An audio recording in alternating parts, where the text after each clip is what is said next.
Right, will you ask Mr. Crawford to come back in, please?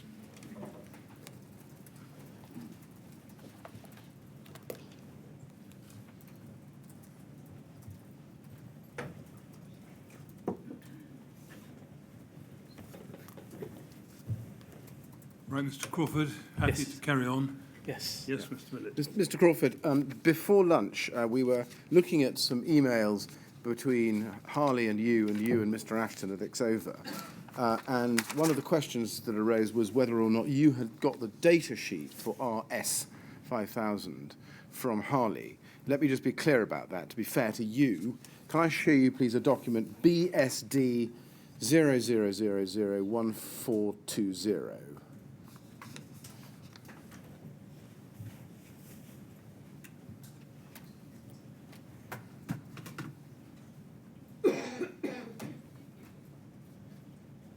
And this actually has come from Kevin Lamb's disclosure. What it shows is that on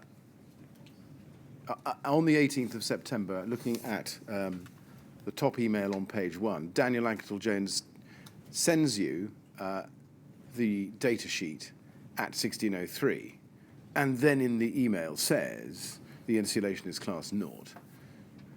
And then you send that on, although we can't see it on this version of the email string, you send that on to Terry Ashton a few minutes later saying, Terry, is this interpretation correct? So does that help you orientate yourself in where you got the data sheet from? It's clear from this that you did get it from Mr. Anketell-Jones. Well, I knew that. With all due respect, that's what I understood. No, exactly. Yeah. And one of the problems that we have, so you know, is that some of the email strings don't always show the attachments because of the way they've been archived. So that was the position. Now, can we go back to the email where you do forward the message to Mr. Ashton? Is this interpretation correct? That's SEA 000111730 at page 2.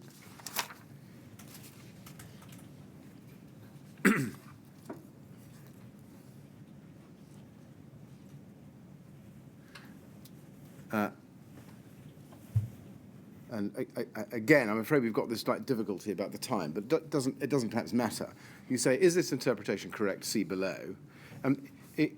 Is it the case that you yourself were not sufficiently familiar with the regulations and approved document B in particular to know if Mr. Anketell-Jones's interpretation was correct?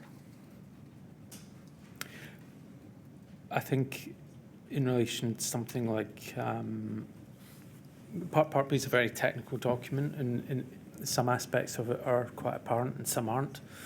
And particularly where I'd consider this to some extent specialist, then I think it's right to verify it with a specialist. And that's what I was looking to do, just check that the interpretation was the same as Daniel's. I see. So you didn't go back to approve document B yourself and check the requirements for limited combustibility? Not that I recall. Okay. Now, is there a reason why, as we can see, you didn't volunteer any commentary in your message to Mr. Ashton?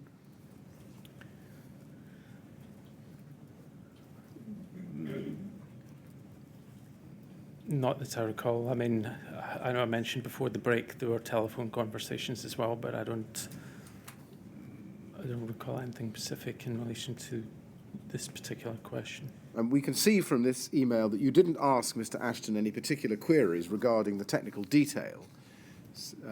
Is there a reason why you didn't?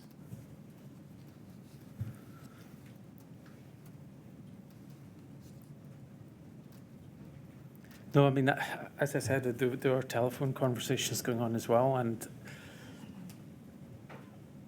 I just can't recall precisely, because I know that's what you're looking for, precisely what those were and precisely what was discussed. Yes, I mean, I don't think you're saying there was a telephone conversation between 1603 and 1607. No, but you're asking about what's being said in terms of technically. Yeah. Yes, so my question again, why didn't you ask Mr. Ashton any specific questions regarding the technical detail that you were being given by Mr. Ankerthal-Jones? Well, I've asked him if the interpretation is correct. Now, if we go up to the first page of that email chain, we can see Mr. Ashton's response on the 18th of September 2014 at 16:21. We looked at this a little bit before, but he says, Neil, a material which has a class 0 rating is not necessarily non-combustible, although the reverse is invariably true. Some class 0 products will burn when exposed to a fully developed fire. Just looking at the first sentence I've shown you, did you understand what Mr. Ashton meant when he said that a class 0 rating is not necessarily non-combustible, although the reverse is invariably true? I think so, yes. What? What did you understand by that?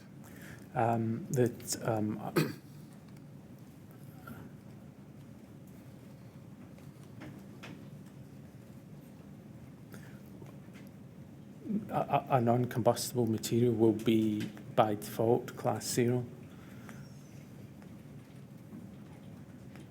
Right.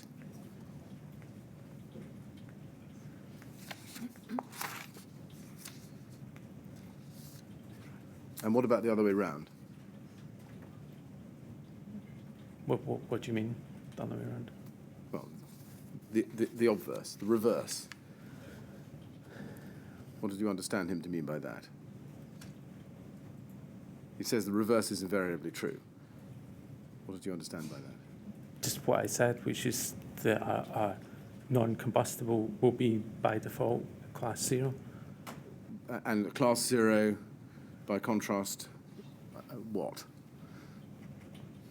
You say non-combustible will always be class 0 by default. Well, class 0, as he stated, rating is not necessarily non-combustible. Exactly. Yeah. And in what circumstance, that leads to the next question, in what circumstances would a class 0 rating not be non-combustible, did you think?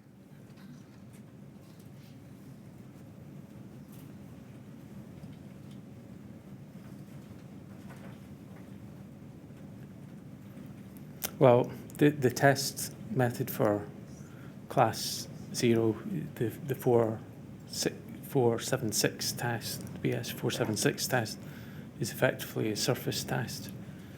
Or a small square and you hold a flame under it. Whereas the BS EN 13501 test is a through material test. What you've just given to me by way of an explanation, was that something you knew at the time? Was that something you were alive to? No, not in that. Right, I see, okay. Well, let me ask a question in a slightly different way. What was your takeaway, your basic understanding from Mr. Ashton's message that class 0 rated material was not necessarily non-combustible? Well, it could be class 0 and be of limited combustibility, for example. And in what circumstances was something which was class 0 be of limited combustibility? Did you think at the time? I don't know if I did think at the time. I mean, did you think about what? Did you ask yourself the question? Well, what does it depend on? When would it be necessarily non-combustible, and when wouldn't it be? I don't think I thought that far. Right. So did you ever learn in the end whether RS 5000 was in fact combustible, non-combustible, or of limited combustibility?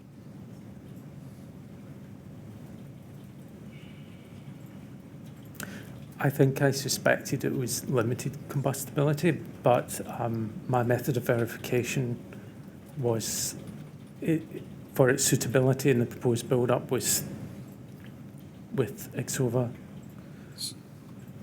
Just following that up, you say, I think I suspected it was limited combustibility. Did you ever actually learn whether it was? Categorically, no.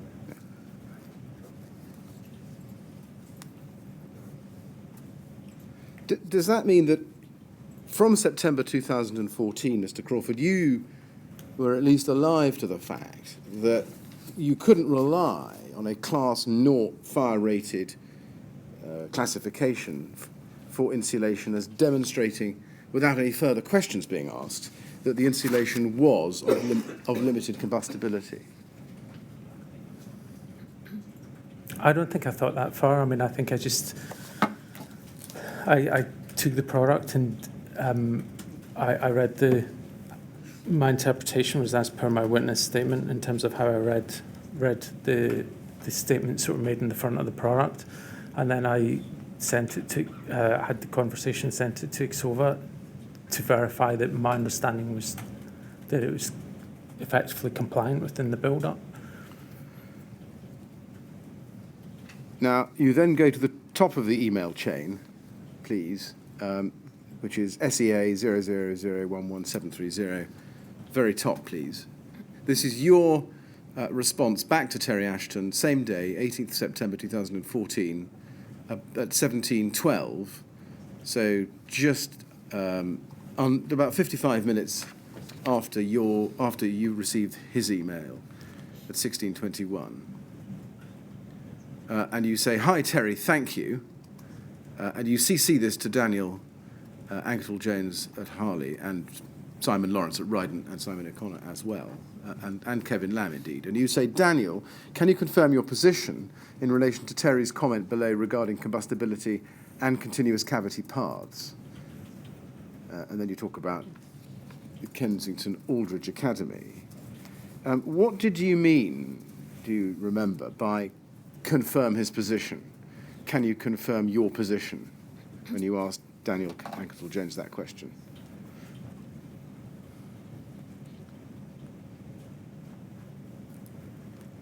I suppose that he agreed with Terry's interpretation. Right.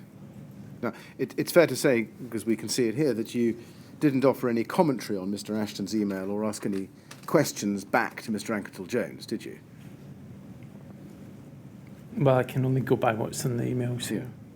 I mean, looking at it in the round, and tell me if this is unfair, Mr. Crawford, but isn't it fair to say that in respect of this design issue, cavity barriers interlaced with combustibility of the insulation, you were attempting really to act as a go-between, as between Harley on the one hand and Exova on the other, without really engaging with the substance of the problem?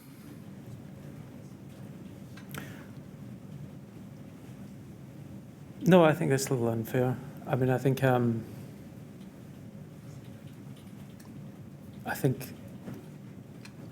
one hand you had Harley who were proposing something that was, albeit a slight deviation from what was in the employer's requirements, and you have the specialist fire consultant in another, is trying to, if you like, arbitrate between the interpretations and make sure that what was being proposed would ultimately be compliant. Well, you say you were, if you like, arbitrating between the interpretations. Perhaps it's possibly not the best use of... No, I'm not going to pick you up on the word arbitrate. I understand that might be a lawyer's phrase misused, but is it right to say that you are essentially acting as a middleman, receiving the question from Harley, punting it off to Exova to answer, getting the answer back from Exova, and then punting it back to Harley? What I would say is that the proposal by Harley was not mine, and so it wouldn't necessarily be one I would make, and then I wouldn't attempt to interpret something as specialist as that without going to the specialist. So I was coordinating between the two. That was how you saw your roles, one of coordination rather than inputting any professional advice yourself. Well, I wouldn't see it as checking for compliance. You wouldn't see it as checking for compliance, No. one way or the other? No, I was seeking to ensure that it was compliant, but not specifically checking myself that it was compliant. Okay. Can I ask you to stay on this page and look back at the second email from Mr. Ashton? This is the one at 16:21 to you. We've looked at the first two sentences. He then goes on to say, in any case, you need to prevent fire spread from one flat to the flat above, as I stated in my earlier email. What isn't clear from the information to hand is whether or not there is a continuous cavity from top to bottom in any part of the cladding, apart from around the column casings, irrespective of the type of insulation. Now, just a few questions about what he says there, because I want your understanding. Obviously, Mr. Ashton will come and explain what he meant. But did you understand that there were actually two separate issues here? There was the type and the fire performance of the insulation on the one hand, and also on the other, the design scheme for cavity barriers. Did you see that as two separate issues? He's highlighted that as two separate issues, yes. Yeah.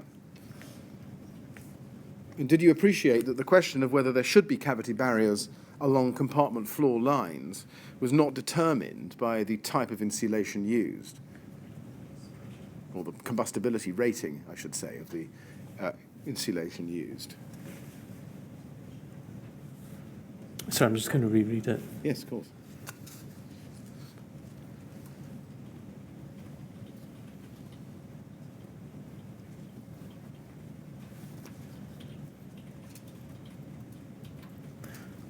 Yes, I think that's what he's saying. Did you appreciate that the question of whether there should be, this is my question to you, did you appreciate? I would also assume there should be cavity barriers around the compartments.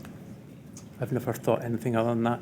I mean, it's interesting, I think, on the original RFI, the proposal that I see Harley suggesting is to address is mainly to address the chimney effect, and this is something that Terry's picked up in this when he talks about the continuous cavities from top to bottom. You can see that's his primary concern, and I think that concern probably is illustrative of how people in the industry with that type of cladding would think, but I don't think it.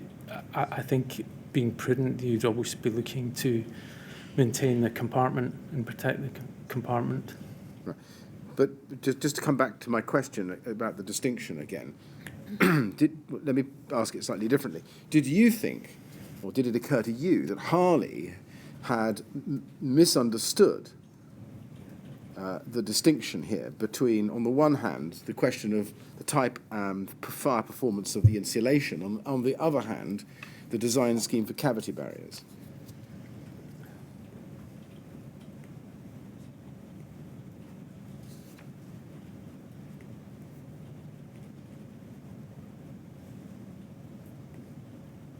Can you ask that again? Sorry. Yeah.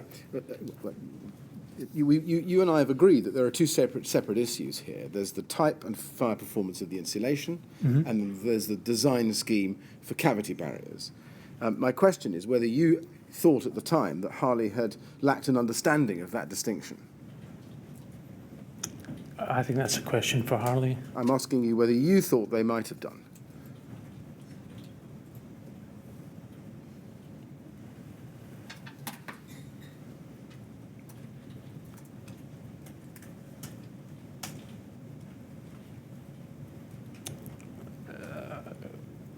I don't know. Okay, all right.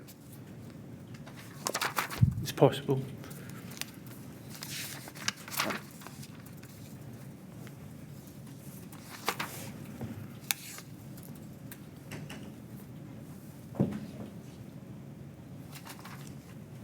Do you accept that the specification of insulation that doesn't comply with the building regulations and the guidance in approved document B is something that should have been, in your words, manifest to the reasonable architect, or any architect, or any person performing the role of an architect on a project to overclad a building in excess of 18 metres in height? I think it's your duty to seek to check that it complies, seek to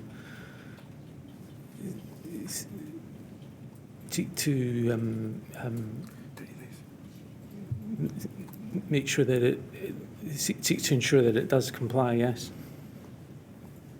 And would you accept, as a general proposition, Mr. Crawford, that a subcontractor omitting cavity barriers from locations where they are required by approved document B to the building regulations and the guidance in it should have been manifest to any architect engaged on a project to overclad a building in excess of 18 metres in height?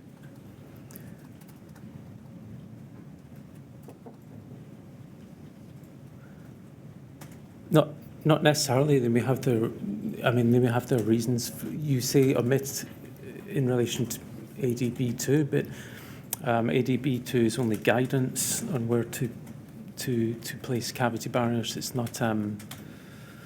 It doesn't guarantee that that you would be compliant even if you did place them there, nor is it the only means by which you could determine to place them there. Neither is it, in my opinion, specifically diagram 33 in section 9, fit for purpose as a method for determining where to place cavity barriers. I would always seek specialist input in order to determine that, particularly where the scenario fell outside that described in section 9 and diagram 33, which in this case it did, in my view.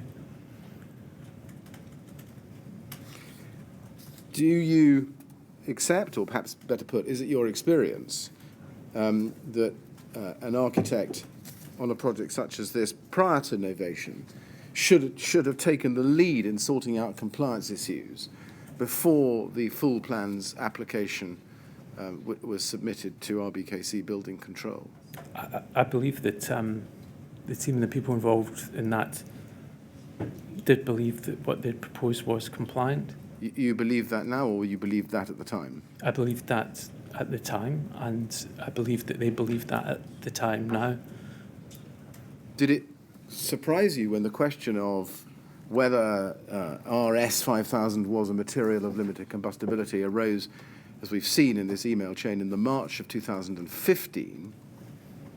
Did it surprise you that that hadn't been sorted out and that question answered prior to the full plans application being submitted to RBKC Building Control in the distant past? But I think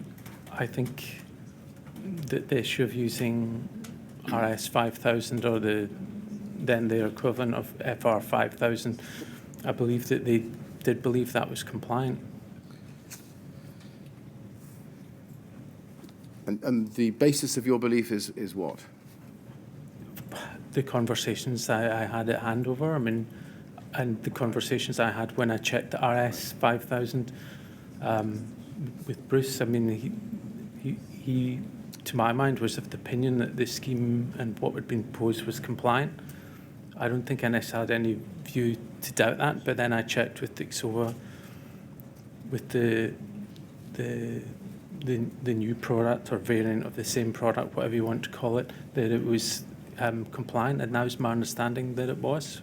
You see, given that you say you'd had these conversations with Bruce Sains at handover about the compliance of the Celotex, or of the insulation at that stage, my question is really whether it came as a surprise to you to discover in March 2015, some 9 or 8 months later, that the question of whether or not the Celotex RS 5000 was of limited combustibility had arisen. Did that not come as a surprise to you, given that you'd thought it was something that had been resolved already?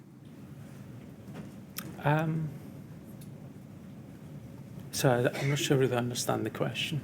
Well, you told us, I think, and correct me if this is wrong, that you, during your handover discussions with Bruce, he had led you to believe that the specification of what was then FR 5000 Celotex as the insulation product for the use on Grenfell Tower had been compliant. Yes. That's what you told us. My question then is, did it not come as a surprise to you to learn in March 2015, some 8 or so months after the handover from Bruce Sains, to discover that there were questions around whether the Celotex material was compliant or not? I never saw them. There were questions. I was simply seeking to verify that what Harley were proposing was compliant. Why? Because it was a different titled product.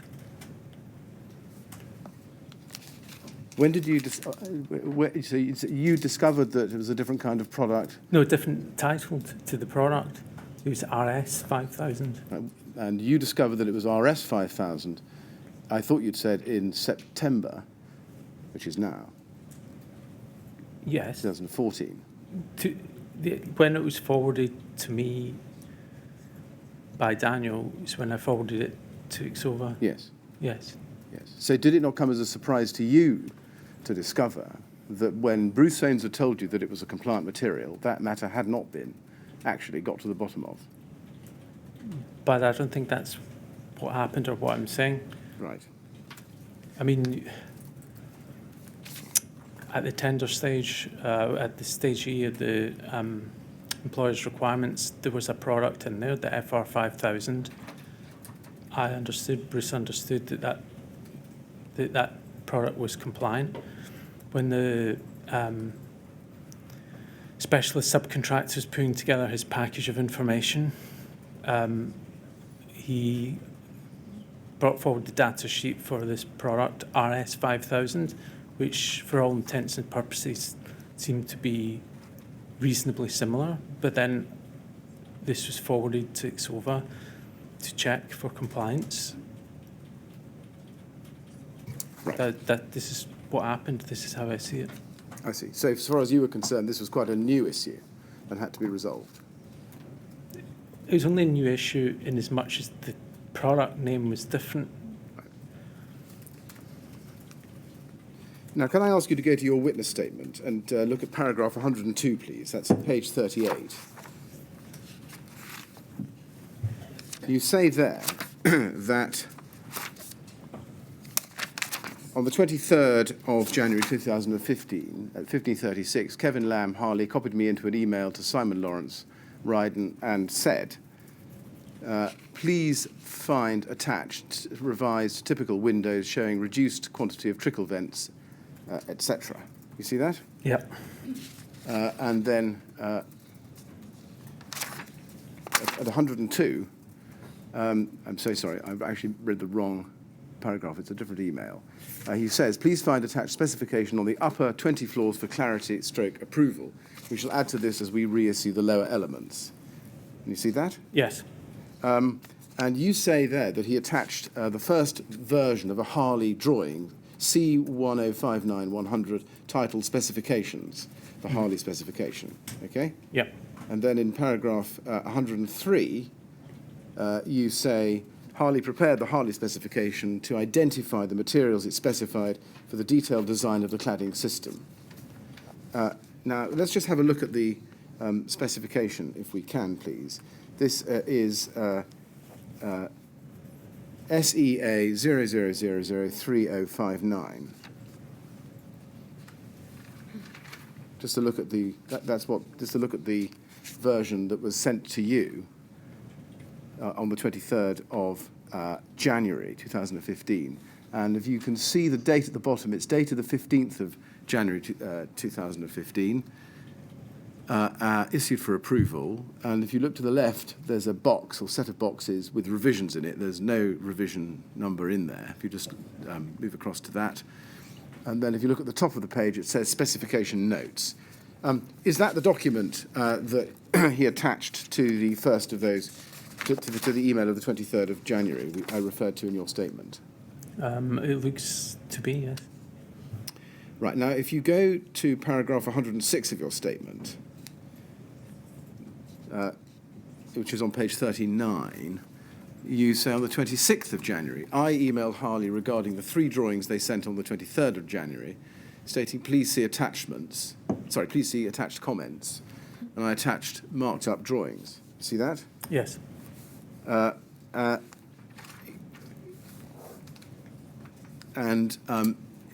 Can we take it from what you say there that you had read the specification that Mr. Lamb had sent you on the 23rd of January and had commented on it? Do you remember that? We can look at a document in a moment, but I just want to get your recollection first. I commented on it from the Yes. from the purposes of for the purposes of architectural intent. Yes. Yes. Okay. Well, let's look at that. It's SEA 00003060.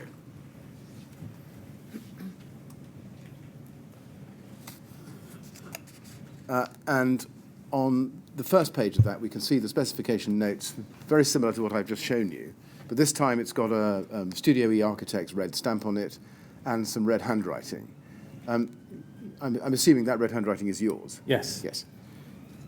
And you can see that you've marked it B, so conforms to design intent subject to comments.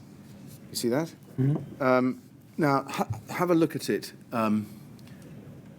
If we have it up the page, please, if we can shrink it there, perfect. If we have a quick look at that, or a slow look at it, doesn't matter. You can't see anywhere in there where the insulation for use within the overcladding system is specified, is it? Can we? We can't see that. No. No. Did you notice that at the time? But the insulation had already been specified back in the 17th, 18th correspondence. Yeah, indeed. And that was my next question. Having spent 2 days engaged in discussions, 17th and 18th of September 2014, that we spent quite a lot of time on this morning and this afternoon, Mr. Crawford, having spent time on that, did it not surprise you to see that Harley's specification, when it came in January 2015, did not refer to the insulation for use within the overcladding system?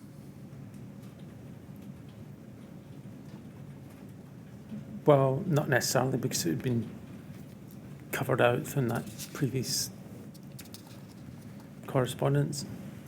I mean, they might have added it into this sheet. Yes, and they didn't, as we can see. My question is, did you notice that they hadn't? Well, I know I keep saying this, but I was commenting on this from the purposes of architectural intent. Yes, I'll ask it one more time. When you received this document and you commented on it, did you notice the fact that the insulation type was not specified? I don't recall. All right. Now, you made a comment in respect of the possible need for window restrictors. You could see that, TBC by client. Yeah. And you stamped the specification status B, conforms to design intent subject to incorporation of comments. On what basis were you satisfied that the specification conformed with design intent, where there was no reference at all to the insulation for use in the cladding envelope?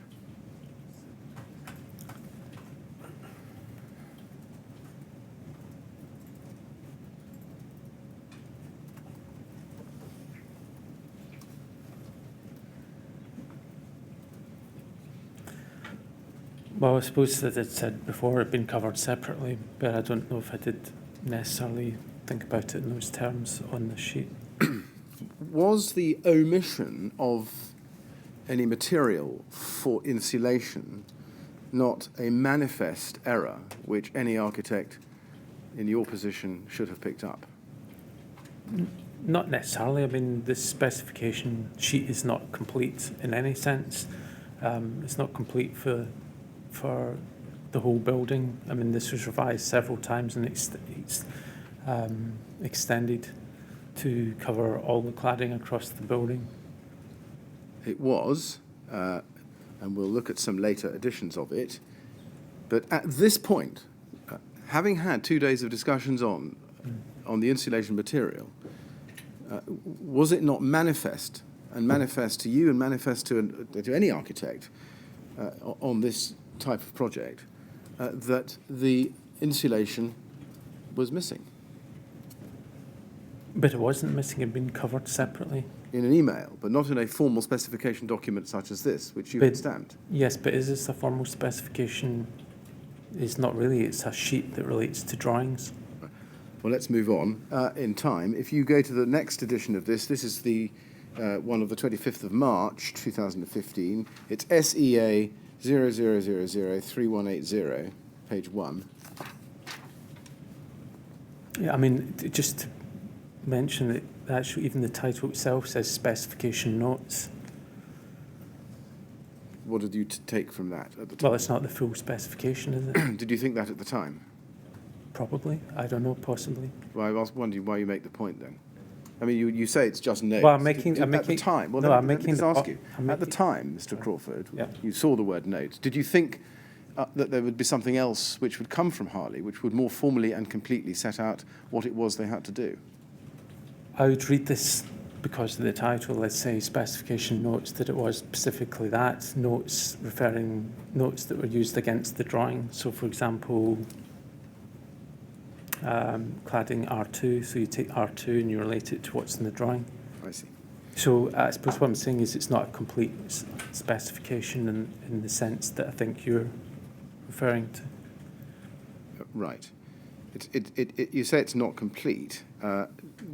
Again, we see there's no reference to the insulation for use within the overcladding system, but this time you've marked it with an A, conforms to design intent. And that's on the 27th of March 2015, as we can see in the stamp. So, question again, did you notice at the time that the specification for the insulation was missing from this document? I can't comment on that, but I would stand by my other comments, which is this sheet. I don't consider this sheet as a specification or a complete specification. I would consider this sheet as precisely what it says, specification notes, notes on specification to be read in conjunction with the drawings as it was issued with and in conjunction with the drawings. Well, we'll come to one or two drawings in a moment. Let's just complete the run. If you go to the final specification we have, and there are one or two others in the intervening period, Mr. Crawford, so forgive me if you want to go back to any of those, but this is SEA 00003387, dated the 28th of January 2016. And we can see the date on that by looking at the box at the bottom,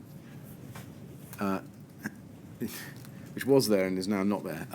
If Mr. Operator, you could move to the left in the thank you. You can see the box at the bottom with the revisions going from A at the bottom up to I at the top. You can see this is revision I, 28th of January 2016. You see that? Yes. And then if we can just pan out a bit, we don't see a stamp from you on that, but I think you say in your statement that it was provided to you. Can you confirm that? If that's what I said, then yeah, that would be the case.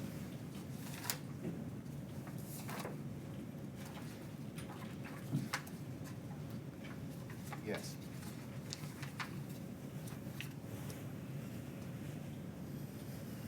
And it just for your note, you do. It's paragraph 136. We don't need to turn it up. Just to be clear for your recollection, you say you didn't mark the status. You say you stamped it but didn't mark the status. But you believe to mark it status A because I had no further comments to make. Now, can I just show you some some drawings?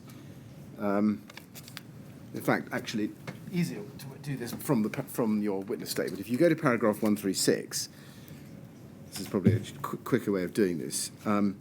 Paragraph 136 on page 46 of your statement, you can see there you refer to the Harley spec updated 28th of January 2016, which is what we were just looking at, Mr. Crawford, and you say, on the 28th of January 2016, Kevin Lamb Harley copied me into an email to Stephen Blake Ryden and attached drawings for the internal atrium screen for final approvals, etc., etc. And then 4 lines up from the bottom of that paragraph, you say, I replied later that day, attaching marked up drawings, including revision I of the Harley specification, which we've just seen, which I had stamped but did not mark status, although I believed I had intended to mark it status A because I had no further comments to make. Now, if we look at SEA 00003387, which is the document revision I to which you refer in paragraph 136. I can't see the stamp. Where's the stamp? There's no stamp on that.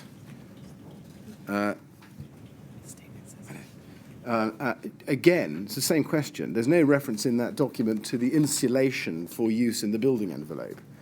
And I mean, take it from me that there isn't, even though the document has come on a long way since its version originally in January 2015. My question is, did you notice in January 2016 that the insulation for use in the building envelope was not specified? Comment is just the same as before. Right. So is the answer, no, you didn't?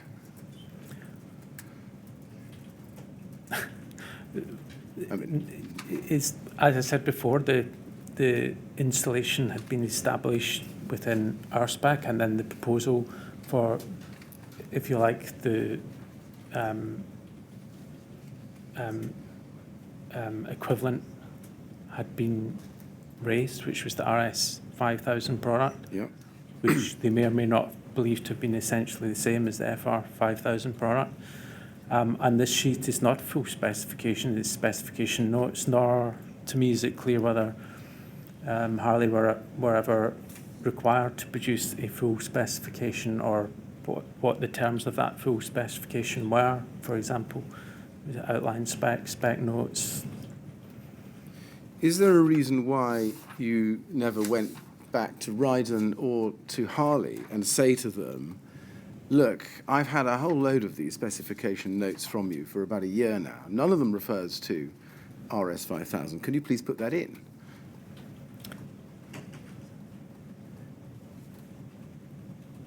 No, it didn't occur to me to go back and ask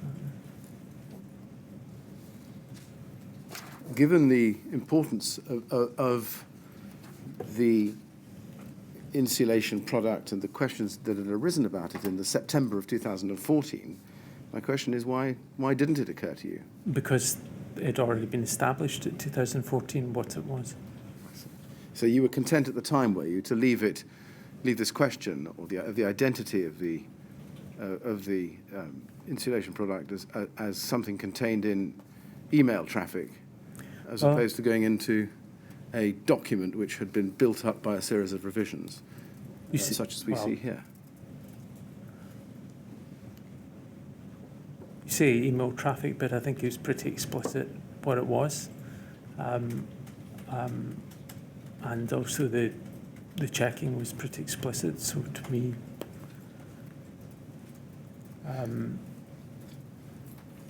If someone was coming into this project at this point from the outside and had no idea about discussions or anything that had occurred, where would that person look to find out what specification or what product was to be used for the insulation at Grenfell Tower?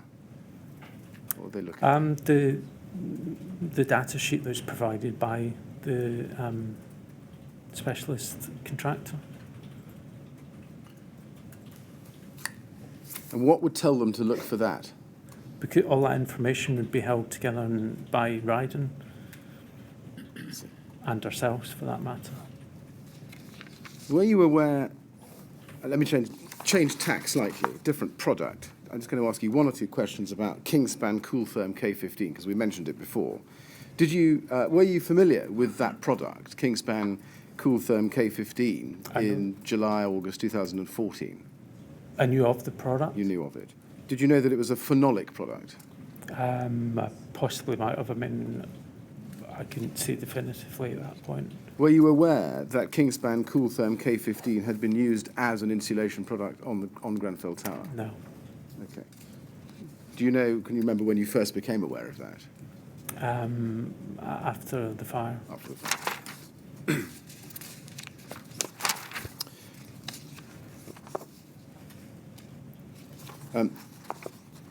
I'm going to turn to ACM in a moment. Before I do, I have just one or two questions left on insulation. On the Calc project. Now, Studio E, as you've told us, were the architect on the Calc project, and specifically the Kensington Aldridge Academy, yes? Yes. Yes. Were you involved in the design of the facade for the Kensington Aldridge Academy? There was a senior architect working on that who did the bulk of the work on that.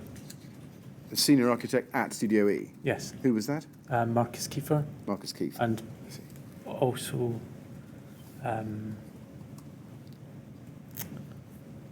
forget the name of the individual who did the GA drawings for the facades. Lucas Brand. Okay. Were you involved in the selection of the materials that form the cladding system on the building? Was I aware of I didn't do the specification, no. You didn't do the specification. No. Can you assist us, and maybe you can't, with what the facade on the Kensington Aldridge Academy is comprised of? A large chunk of it is a stick system, curtain walling system, Schuko type Right. curtain walling system that was the main contractor was MTW for that. There's portions of brickwork at the lower levels. And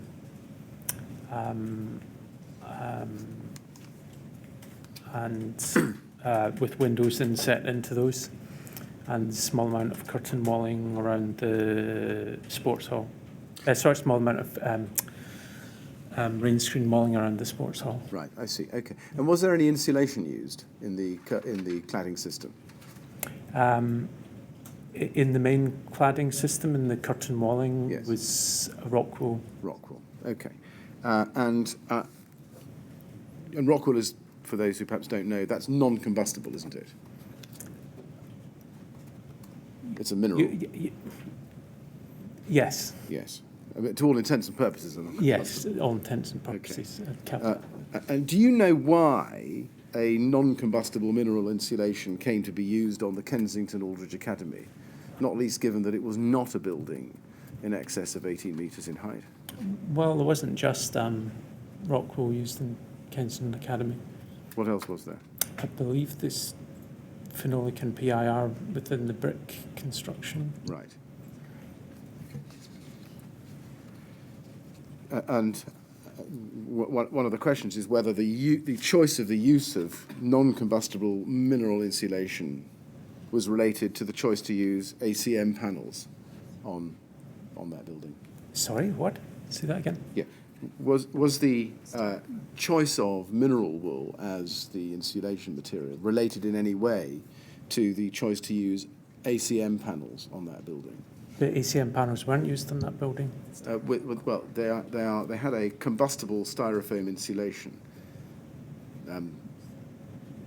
Does that not ring a bell with you? Which building are you talking about here? Cal? Yes, KAA. I wasn't aware of that. Okay. Well, I could take this shortly. Were you aware of what the composite elements of the cladding system were at KAA? I wouldn't be without checking. Well, perhaps I can show you a document. I didn't mean to take time up on this. RBK 000299935 at page 3.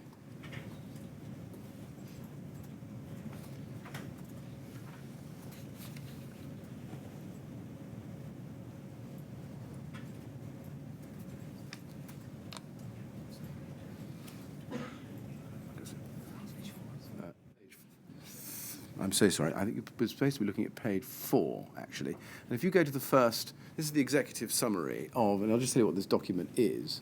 This is a fire safety review done by FDS Consult in June 2018 for the Kensington Aldridge Academy. And if you go to page 4, under the executive summary, you can see that under the first bullet point it says the external walls of the KA building are covered with an aluminium composite material, ACM panels, which have a core of combustible styrofoam insulation.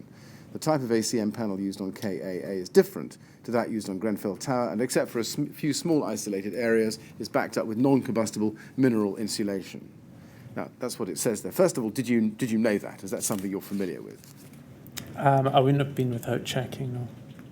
Without checking what's some underlying... The spec. Spec, I see, okay. Can you help me then just with one question? Was the choice to use a non-combustible mineral insulation related to the choice to use ACM panels with a combustible core? I couldn't say. All right. Mr. Chairman, we're going to come next to a different topic. We've been going 55 minutes. It may be appropriate now to take a break. How long is the next topic likely to take? The next topic is likely to take about 3/4 of an hour. Oh, well, in that case, perhaps we should take a Maybe, break. maybe half an hour, but certainly. Yes, all right, well, we'll stop now for 10 minutes. And come back at 3:05, please. Okay. Would you like to go with the usher?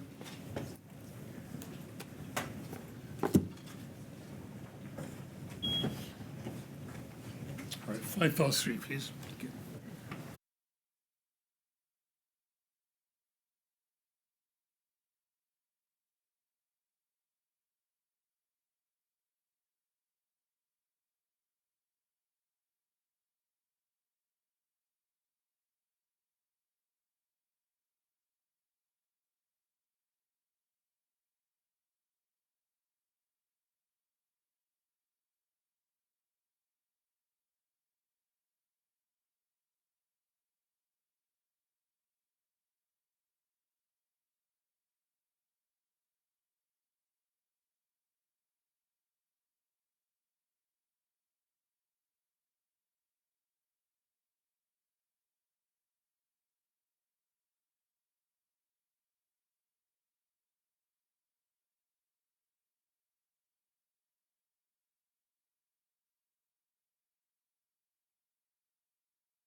Yes, would you ask Mr. Crawford to come back, please? Yeah.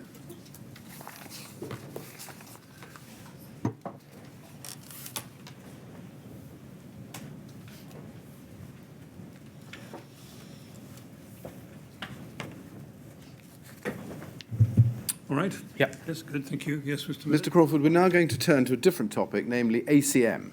All right? So we've put insulation aside now.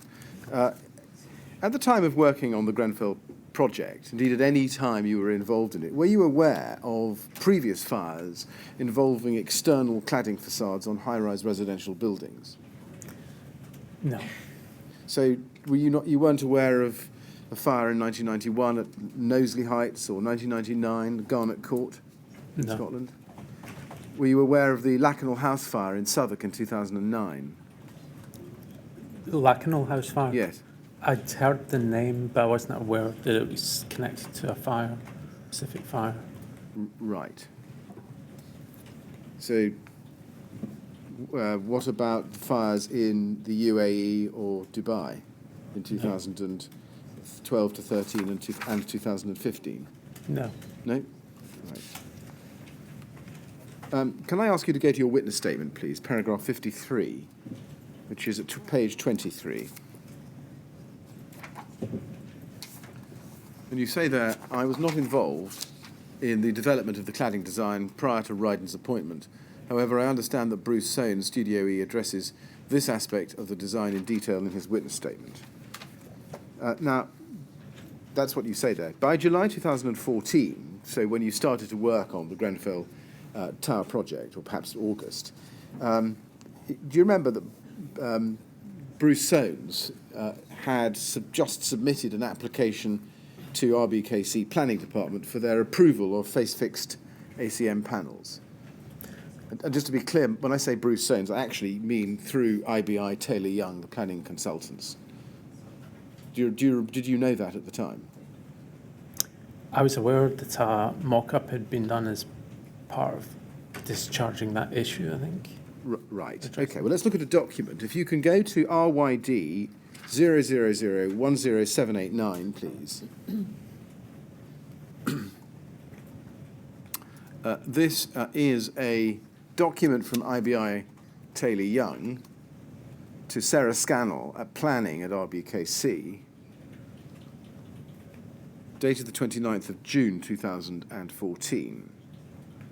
And it's entitled Grenfell Tower Planning Application Reference, Discharge of Conditions 3 and 4. And there are some details there. This is just the first page of it, but do you remember looking at this document or seeing it as part of your handover or preparation for coming into the project? I don't specifically recall, but it doesn't mean that I didn't. It doesn't mean that you didn't. All right, can you turn, please, to page 2 of this document? You can see under paragraph 3, rain screen, aluminium composite material, ACM, brushed aluminium, and then there's an email address for Alcoa, otherwise known as Arconic, and then stainless steel rivets, and then under 5, aluminium rain screen cassette. That's a different part of the building. Now, do you remember seeing a document like this which contained that specification in it? No. No. Did you have any discussion with Bruce Soanes, leave aside this document, when you came into the project about what the rain screen should consist of? I think it's inevitable that there would have been some sort of discussion, but I can't remember specifics. You can't remember. Do we take it from that you therefore did not have any involvement in the decision to change from a zinc rain screen to an aluminium composite? I didn't have any involvement, no. Right. Did you yourself ever take any steps to consider for yourself whether ACM was a suitable material for the purposes of compliance with Part B4 of the building regulations?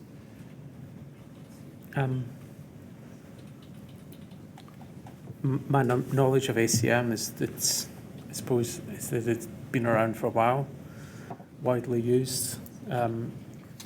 I didn't view it as any different from standard aluminium panel. So is the answer to my question no, but that's because it was widely used and no different from a standard aluminium panel? We'll come to that. I had no concept that it was any different from a standard aluminium panel. What do you mean by a standard aluminium panel? Normally a rain screen, let's say, for example, the rain screen put up on KAA around the sports hall is usually a sort of 1.2, 2 mil thick aluminium pressed panel. With or without a core? Without a core. Without a core? I Yes.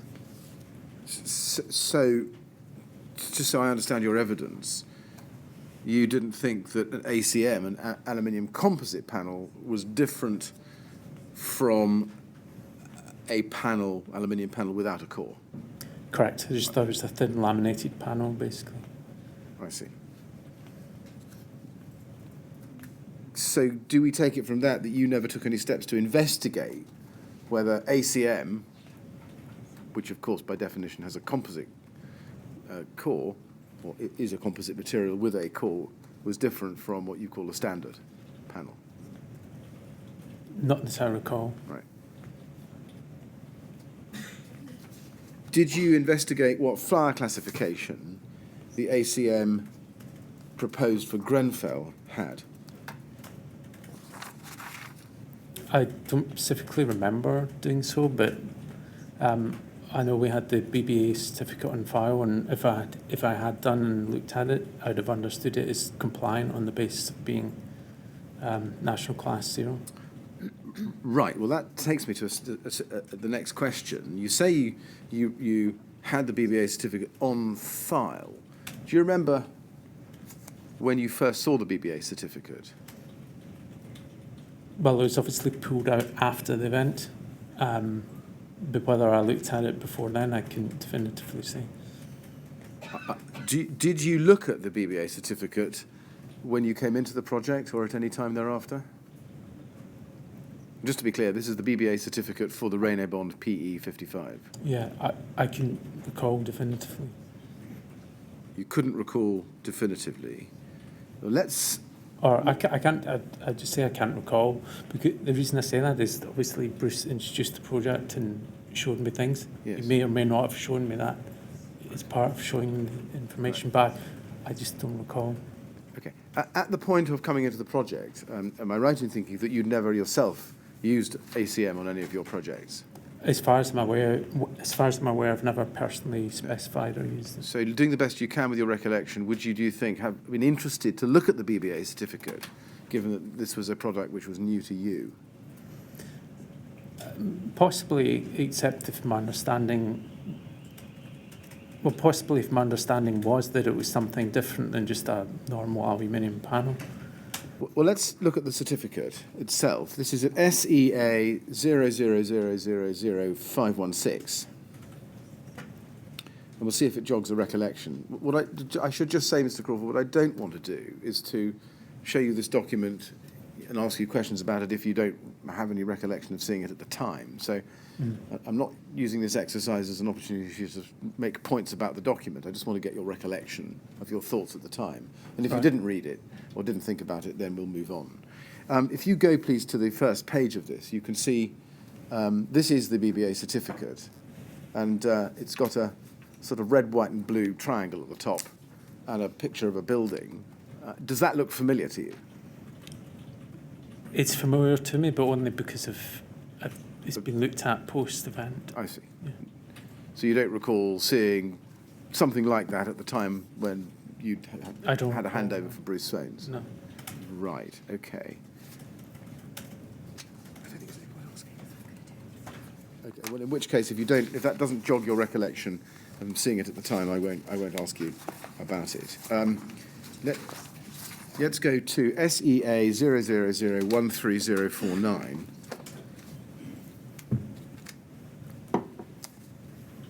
This is an email exchange between you and Mr. Ashton of Exova in March 2015, and this is on the 31st of March, and it's part of a longer chain of emails that we're going to come back to later in your evidence. But I just want to ask you to look at page 1 and the second email down on that page. See that? It's an email where Mr. Ashton writes to you at 13:32 on that day. And the context of this, so that I can just explain it to you, is the fire resistance of cavity barriers and or fire stops. And the title to the email, as you can see, is Grenfell Tower Fire Stopping. I don't want to ask you about that precise topic at the moment, because we'll come back to it. But if you look at Mr. Ashton's email to you at 13:32, he says, Neil, this isn't something that would necessarily form part of a fire safety strategy for a building. Therefore, it would not have been dealt with in the fire safety strategy for this building. I agree with Ben Kay. That's a reference to someone called Ricky Kay at Siderise. We'll come back to him later. I believe that a cavity barrier is all that is required in this application. Even if we were to agree with RBKC, it's difficult to see how a fire stop would stay in place in the event of a fire where external flaming occurred, as this would cause the zinc cladding to fail. Kind regards, Terry. Now, I've read that to you because I want to show you your response, and that's what I want to ask you about. At the top of this chain, you reply to Mr. Ashton at 14:12 on that day, and you say in the first line, metal cladding always burns and falls off, hence fire stopping is usually just to the back of the cladding line. Thanks for this confirmation anyway. Now, I just want to focus on the words metal cladding always burns and falls off. Were you saying there that there was no point in installing cavity barriers behind the ACM rain screen because in the event of an external fire, there would be nothing to hold them in place to seal the cavity? Fire stopping, you mean? Well, That's specifically what that's referring to, holding fire stopping in place if it fell off. Yeah. A cavity barrier would be kept in place. Right. Then your words, metal cladding always burns and falls off, looking at that, was that your experience? I think I've detailed that within my witness You statement. have, and I'll come to that. Yeah. But just before we get to that, It's a poor choice of words. It should have been melts and fails and falls off, but that was my experience, and the reference specifically was to a previous project where I'd been working within, best way to explain it is within a building you have compartments and you have the facade, which can be anything from curtain walling or brick, whatever it is, but the compartment, which in this case would be an apartment, you have compartment walls that are lines of fire resistance, and the external wall generally isn't a line of fire resistance unless you have a boundary issue. So what happens if you have a developed fire scenario, then the compartment itself is protected, but the facade will fail, buckle, melt, fall off. And the specific reference I made to in my witness statement was where I'd been working on a project, and it was made clear to me that that's what happened. And I think sometimes it's misconstrued. People think there's a requirement for some level of fire resistance on the external wall, and there isn't.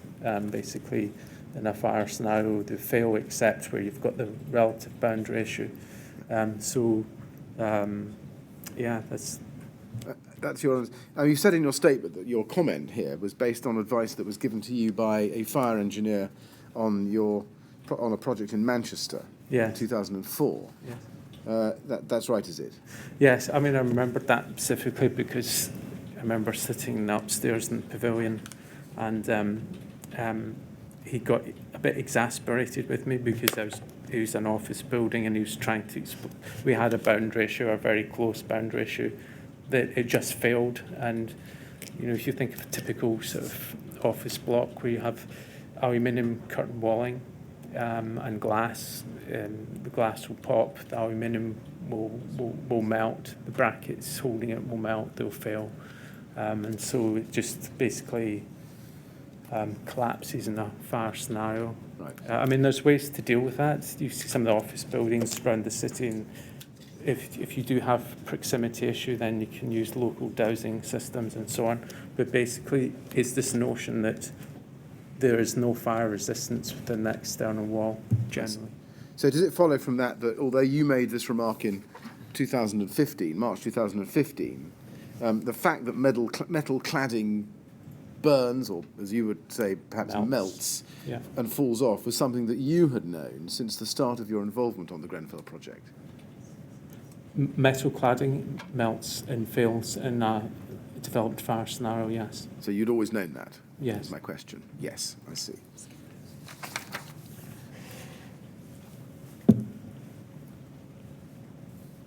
Was it ever drawn to your attention by anybody that composite rain screen material like ACM, which has got a polyethylene core, can contribute to external flame spread? No. Do you agree that if rain screen products burn or melt, then they don't adequately resist spread of fire over the external walls?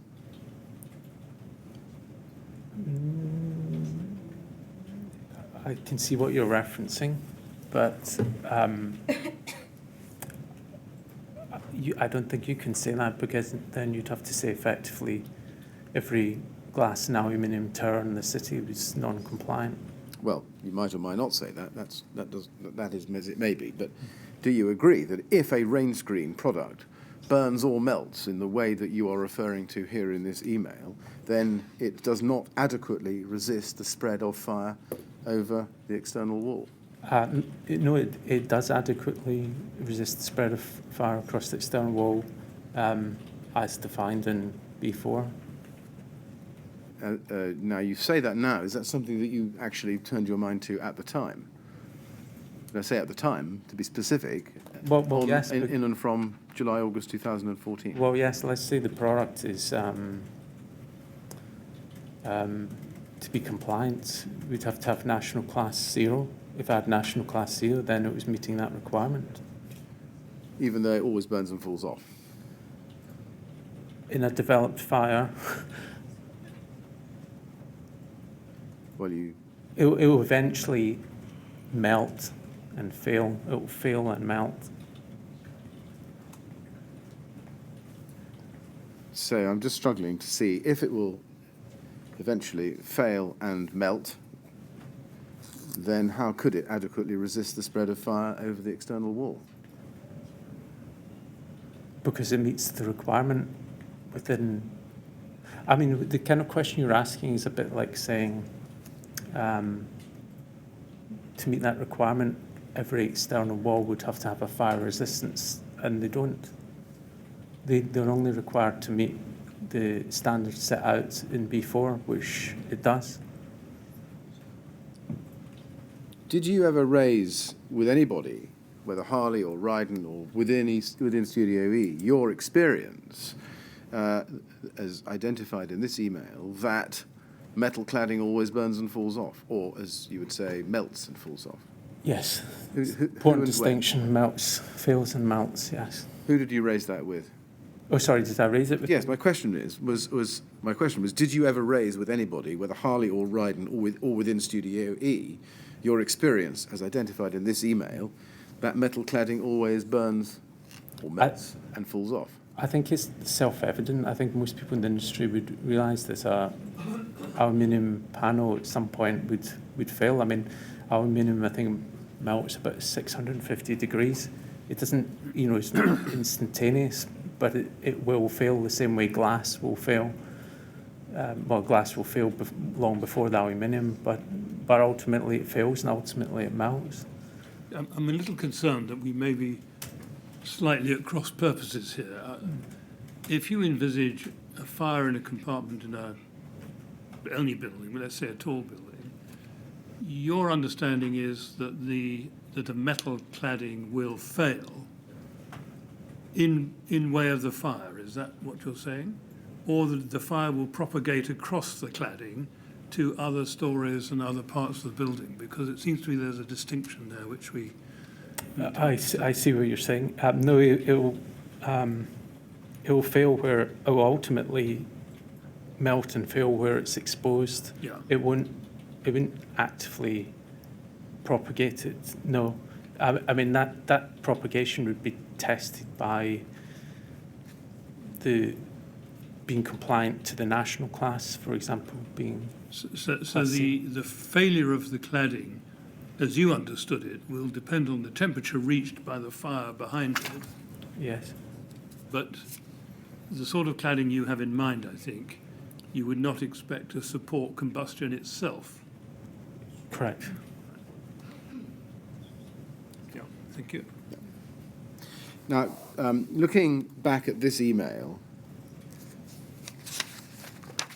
as we can see from the second email down from the top of this page, which is from Terry Ashton to you, Mr. Crawford, 31st of March, you can see in the last sentence that Mr. Ashton refers to zinc cladding. Do you see? Yes. Did you spot, when you received this email from Mr. Ashton, that he was referring to zinc cladding? I think I actually sent him an email afterwards and corrected him saying it was ACM. Right. Well, we may need to look at that, but were you surprised that Mr. Ashton still thought that the cladding was zinc at this stage?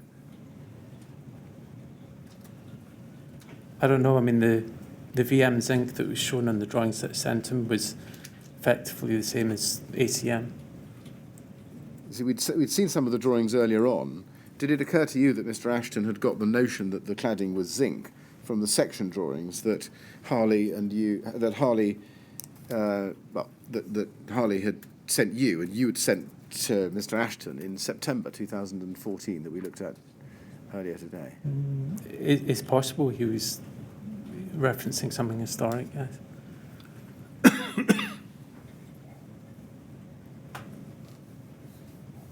Now, we are at the end of March 2015 here. Did you realise that construction had started at this point and in fact was reasonably well advanced? Construction generally or in the cladding? Construction, well, on the cladding system, in fact, yes. I think the mass climbers were up. Yes. Didn't Yes. say definitively the construction was At that. this stage, did you think to yourself that you should check where Exova had got to with the promised analysis of fire spread, external fire spread, as a result of the proposed overcladding? No, I think as I stated earlier, I mean, my understanding was that they understood what was proposed and they formed the opinion that it was compliant, and I saw no reason to go beyond that. Well, you now at this point had, on any view, clarity about what precise product was being used in the rain screen, namely Renabon PE 55 ACM. Yeah.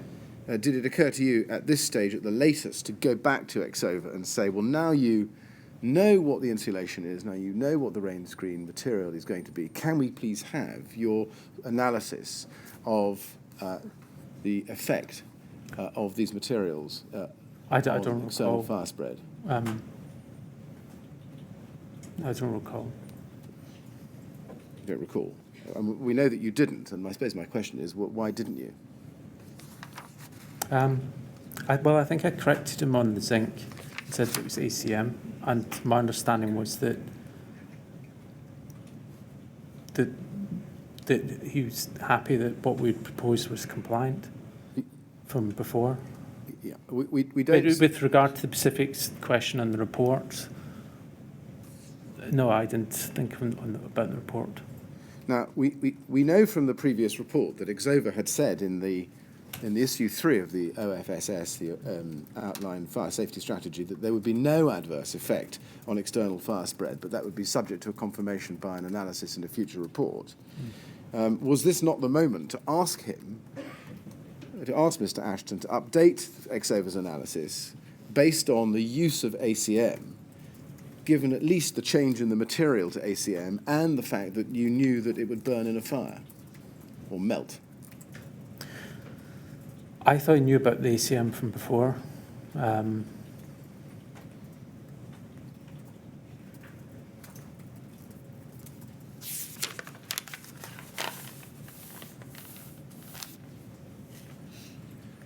Yes, but you've not had the promised report from him.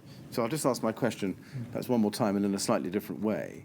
Was now not the time, at last, to go back to Exova and say, look, you've promised a confirmation in a future report. Now you know what materials we're using. Can we please have it? It could have been, yes. So why didn't you? Because he understood that what we were doing was compliant.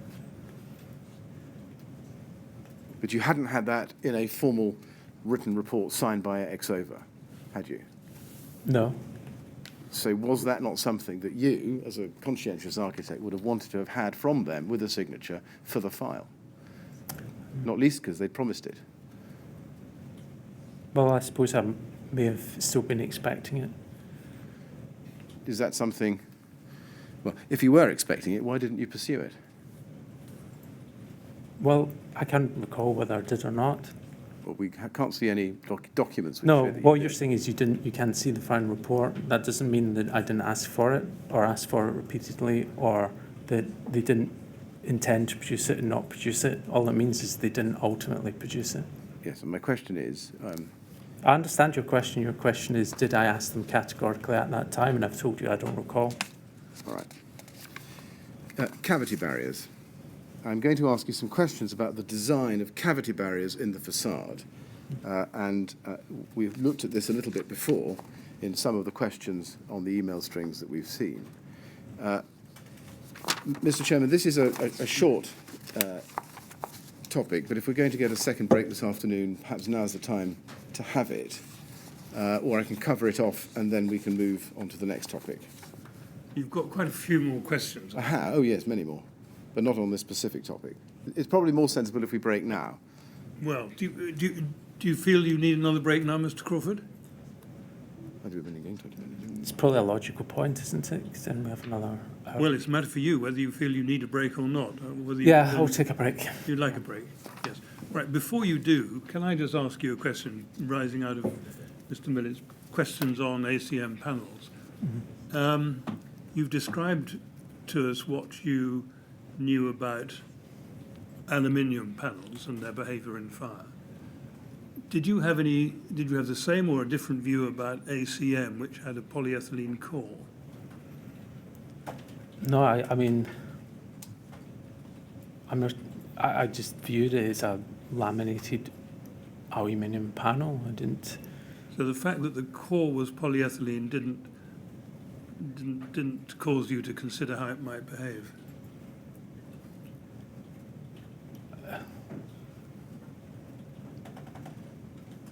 I mean, as I understand it, Renault Bond they only marketed the one product. I mean, my knowledge of polyethylene, did I even know it was polyethylene? Or is it, I just viewed it as a laminated aluminium panel. I didn't have any perception that it was, well, the sort of monster that it's become. I mean, No, well, that's all right. Yeah. Good, thank you very much. Okay, we'll have 10 minutes now, say back at 3:45 then, please. Yeah. Thank you very much.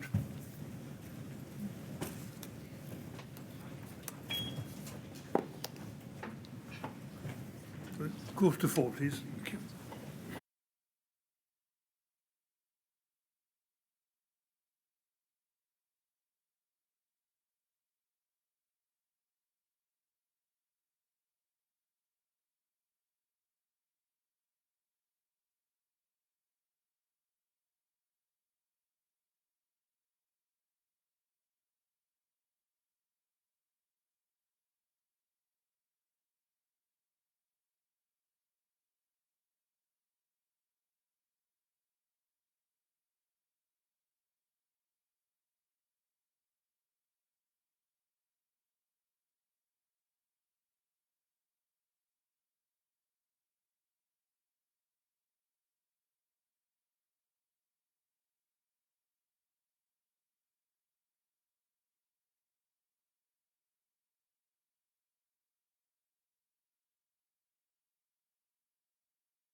Yes, would you ask Mr. Crawford to come back, please?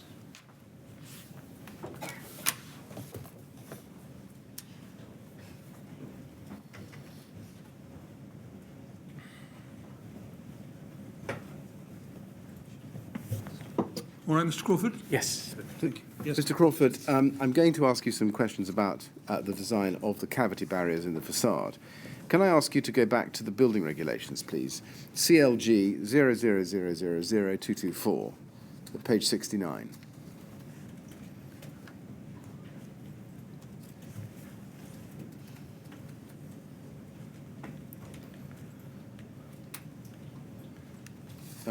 And this is Schedule 1, Part B3, Internal Fire Spread Structure.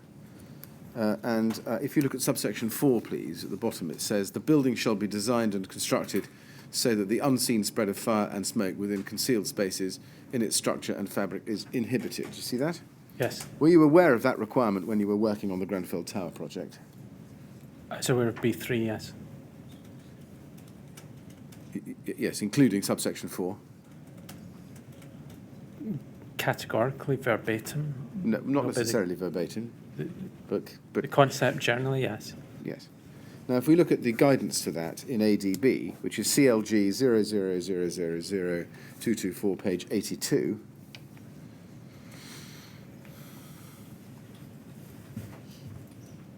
this is paragraph 9.1, introduction. And it says, concealed spaces or cavities in the construction of a building provide a ready route for smoke and flame spread. This is particularly so in the case of voids in, above, or below the construction of a building, e.g. walls, floors, ceilings, and roofs. As any spread is concealed, it presents a greater danger than would a more obvious weakness in the fabric of a building. Were you aware of the guidance in ADB, Mr. Crawford, at the time on cavities when you became involved in the Grenfell Tower project? Yes, was aware of diagram 33 in section 9, yes. Did you appreciate that the construction of the new facade on Grenfell Tower would create cavities? Yes. Did you appreciate that there was a risk of fire spread within those cavities? Yes. Looking at paragraph 9.2, provision of cavity barriers, it says there that cavity barriers should be provided, and there's quite a lot of text below that, but can I summarise it? To subdivide the cavity where there would otherwise be a pathway around a fire-separating element, i.e. compartment walls and floors. Yes? Yes. Closing the edges of cavities. Yes? Yes. Subdividing extensive cavities. Yes. And protecting openings within extensive cavities, i.e. around windows, or for example, around windows. Yes. Yes. Now, you could see diagram 33 where that's illustrated. Can you please be shown page 82 at the bottom? Well, it's the same page, diagram 33 at the bottom. And this is called provisions for cavity barriers. Yes, it's still page 82. And you can see, just working from the top of the building in the diagram downwards, we can see that one is supposed to put cavity barriers at the top of the cavity. You see that? Yes. And within the cavity at the compartment floor line. Yes. See that? Second one down. And then third one down, around openings. You can see the two little arrows. Yes. You see that? And that's a window, isn't it? Yes. So the little green box also shows you where you have to put a fire stop. Yes. And that's got to be the same fire resistance as the compartment. Yes. Yes. And we'll come back to that later when we look at the design of the cavity barriers. But before we do, can we go to 9.3, which is on page 83, the next page in the guidance. And that says that, and it's again quite a long bit of text, but guidance says that cavity barriers should be provided to close the edges of cavities, including around openings. You see that in the first part of 9.3. Do you agree that the guidance is clear that you need cavity barriers around openings? I make several observations. So you have to bear with me a bit while I do this. On section 9 and diagram 33,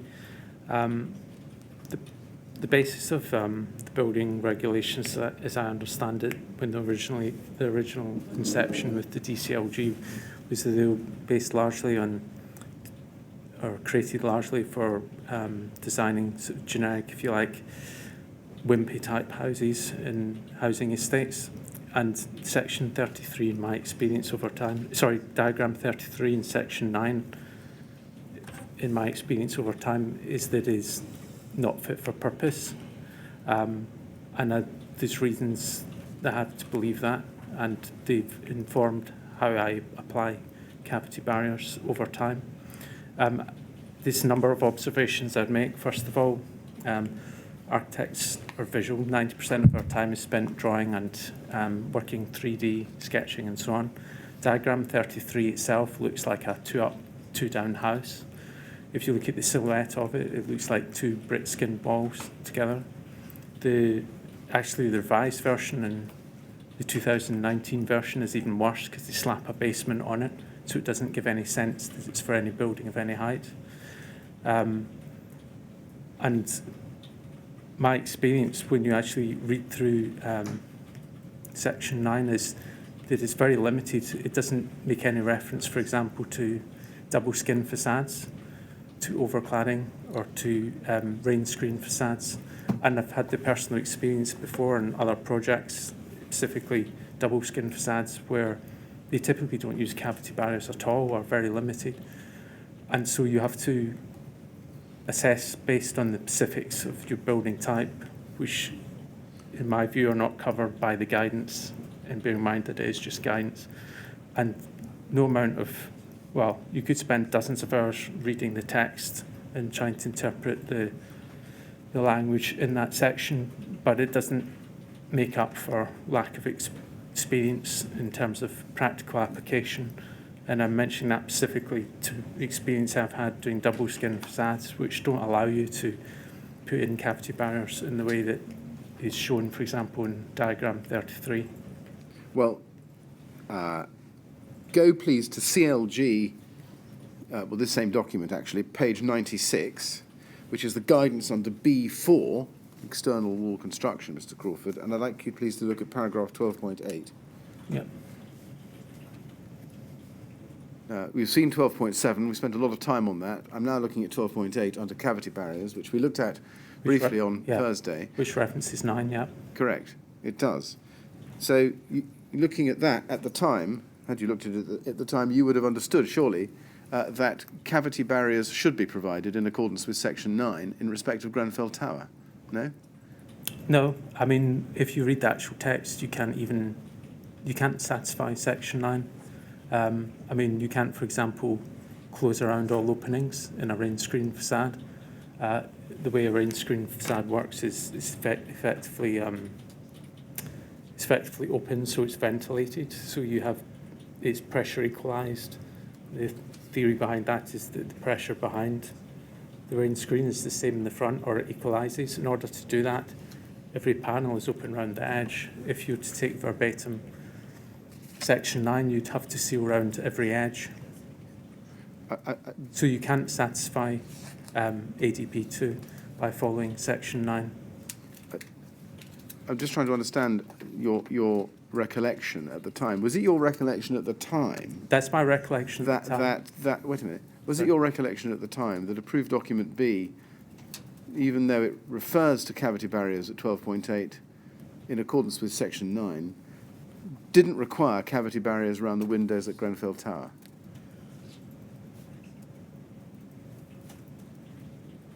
Sorry, can you say that again? Yes. Was it your understanding of approved document B at the time that, notwithstanding the language of 12.8 of approved document B, which refers in terms to Section 9, cavity barriers were not required around the windows in the external wall construction at Grenfell Tower? If you're to follow Section 9 in part, you might assume that they were required.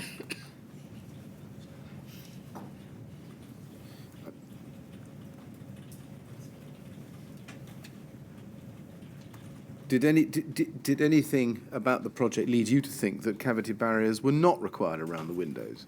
I think there's practical issues with rain screen facades where you can't satisfy Section 9 by placing cavity barriers to close the edges around windows. Most proprietary rain screen systems, all the bracketry is right up at the edge, so you can. If you look at product literature on most rain screen systems, you can't get a cavity barrier closing the edge. So my My understanding in terms of the strategy, cavity barrier strategy on Grenfell, was that there was a scheme that had been agreed, let's say, compliant for the employer's requirements. I then took that and tried to verify it with Ixova, with my understanding of what would be a compliant scheme. And, well, they agreed. Well, we'll come to the email correspondence in due course, but I'm just trying to understand at the moment your evidence about your thinking at the time of how the rain screen system proposed for Grenfell would comply with the requirements of approved document B, paragraph 12.8 and section 9. And again, I'm just trying to summarise your evidence. Are you telling us that, in fact, it wasn't possible, in your opinion at the time, to construct the rain screen cladding in such a way that it did comply? Not to ADB2, but that's only a guidance. Did you raise that concern or question with anybody at the time? Yes, with the conversation with Ixova. Just to be clear, is this the one in March 2015? March, end of March, start of April. Right, we'll look at those emails. Yeah. I don't think you've put in your statement anywhere your opinion at the time that it was not possible to comply with paragraph 12.8 and section 9 of approved. Why would it? That's only one route to compliance. All right. Now let's look at paragraph 9.13 at page 86, please.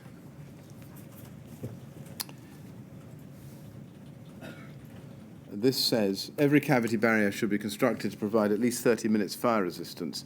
It may be formed by any construction provided for another purpose if it meets the provisions for cavity barriers. See Appendix A, Table A1, Item 15.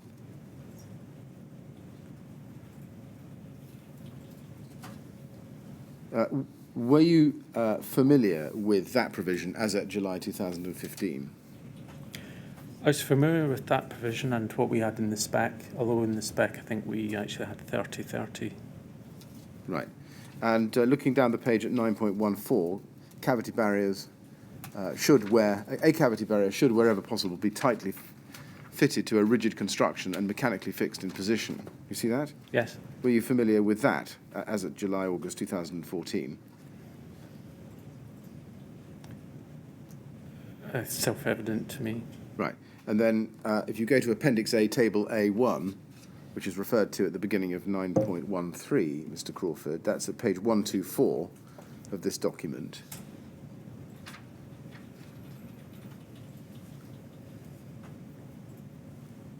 This says that cavity barriers should have a minimum of 30 minutes integrity and 15 minutes insulation, doesn't it? Yes.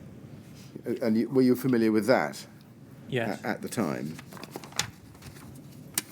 Just to go back to an answer to some of my questions earlier on, if you were of the view at the time that it was not possible to comply with all of the guidance in approved document B in relation to cavity barriers for the proposed rain screen cladding at Grenfell Tower, how were you expecting to comply with functional requirement B3 of the building regulations?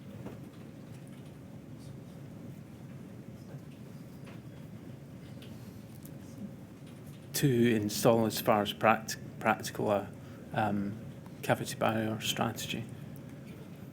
Around the windows? Not round the windows for the reasons I've given. If you didn't provide cavity barriers around the windows, which are openings in accordance with diagram 33, then, Mr. Crawford, how were you going to comply with functional requirement B3? The cavity barriers were around the compartments, and you probably have seen from the correspondence and the fact that rain screen cladding wouldn't stay in place in a developed fire. Therefore, the cavity barriers wouldn't perform a meaningful function in those locations anyway, not that you could get them into those locations precisely in the terms set out in B3. Additionally, we had cavity barriers in close proximity anyway at the head and sides. at the head and at the sides. We're going to come to precisely where the cavity barriers were in due course. But can I just ask you this, given your answers just now? Did you ever raise with Harley or Ryden or Exova your view that it was not going to be possible to put cavity barriers around the window openings, given the design of the rain screen cladding? I had a conversation with Exova in relation to practical application of cavity barriers in rain screen facade. Is that the discussion we see in the emails at the end of March? That's correct. Anything else? Harley had their own ideas about a cavity barrier strategy that was quite different, again, as you'll have seen. Right. Okay. Well, perhaps we'll come back and revisit this question again when we've looked at the emails. I want to turn, in the context of cavity barriers, to look at the NBS specification. Now, I know this was prepared before your involvement, Mr. Crawford, but let's look at it. It's SEA 0000169 at page 246.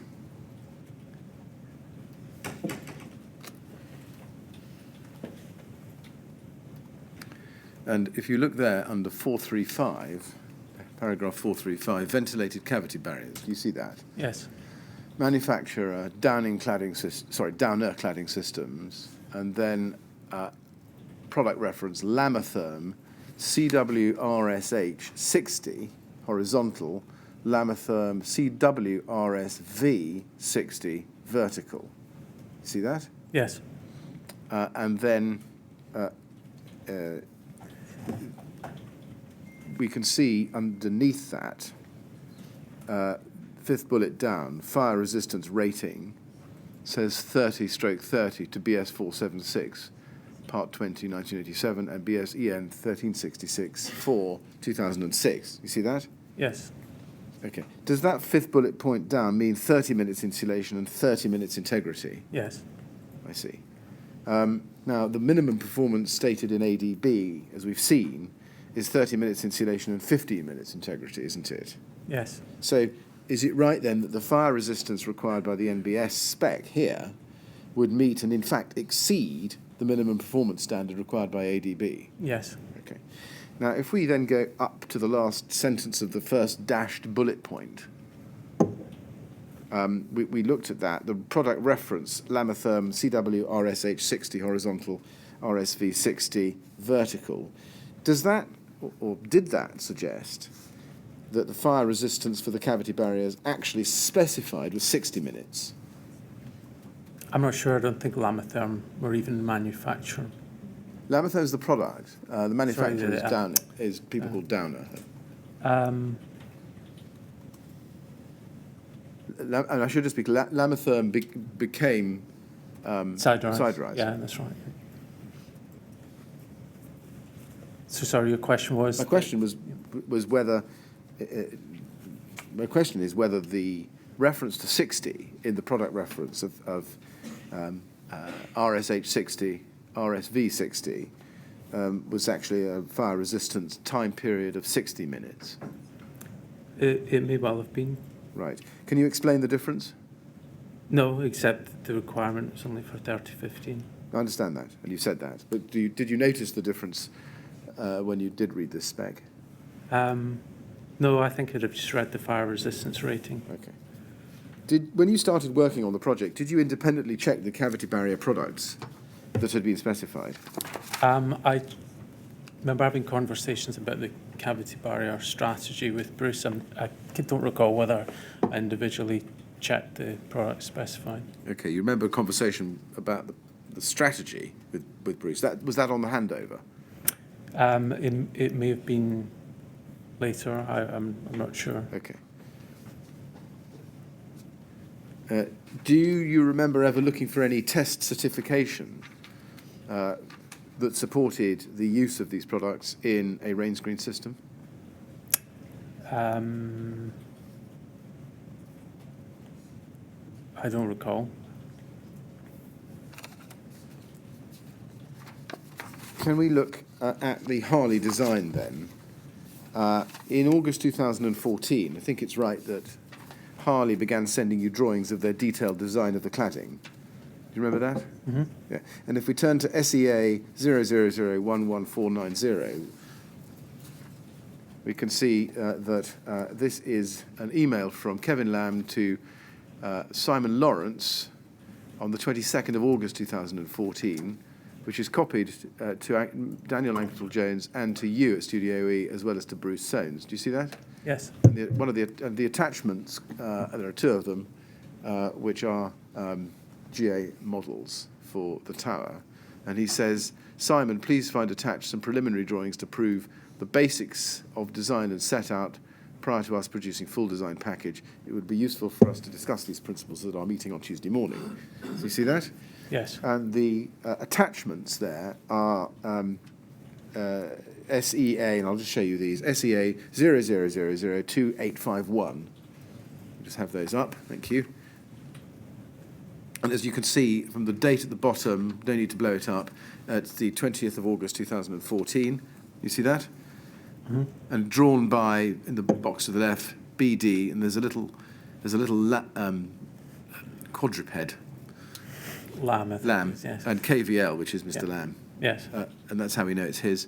And then you can see the drawings there. You see that? Yes. Now, correct me if I'm wrong, but there are no cavity barriers indicated on that drawing, are there? That's correct. No. And if we look through each of the next few drawings, just scrolling down slowly, I think it's right, isn't it, that there are no cavity barriers on each of those either, or any of those? That's correct. Right. Did you think it was strange, given that the employer's requirement drawings had included some cavity barriers?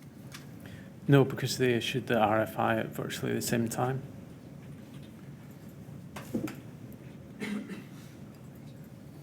You said virtually the same time. The RFI we saw before was September, wasn't it? Yes. So same. When you say same time, perhaps it's my fault. Well, same time as what? These drawings. I see. So, I see. So these drawings predate the RFI. They do. I mean, these drawings were preliminary, and I think I commented at the time, are very basic. They were intended to show the basic layout, let's say, of panels, and then the RFI followed shortly afterwards. The RFI doesn't say, do we need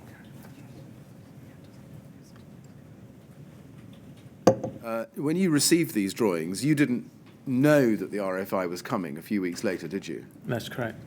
So when you received these, why didn't you go to Kevin Lamb or anyone else at Harley and say, wait a minute, why are there no cavity barriers around the windows as shown in the employer's requirement drawings? We may have done. I possibly did. I don't recall. These were, as stated, are preliminary drawings to show the proportions and setting out. Well, Mr. Crawford, you say we may have done. We have no record of that, and it's not in your statement that you did. So No. we have to proceed on that basis. So that's why I was asking you why you didn't. But I'm not sure that that's the case.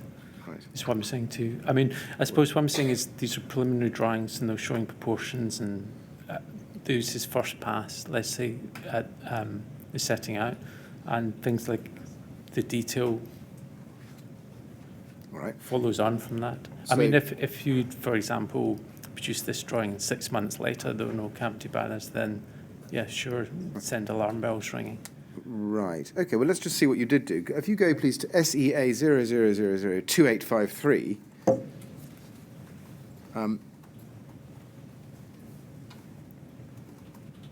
Thank you. These are your... well, you help me. The red handwriting is yours. I think we're used to that now. Yeah. I mean, as I recall, when we did these comments,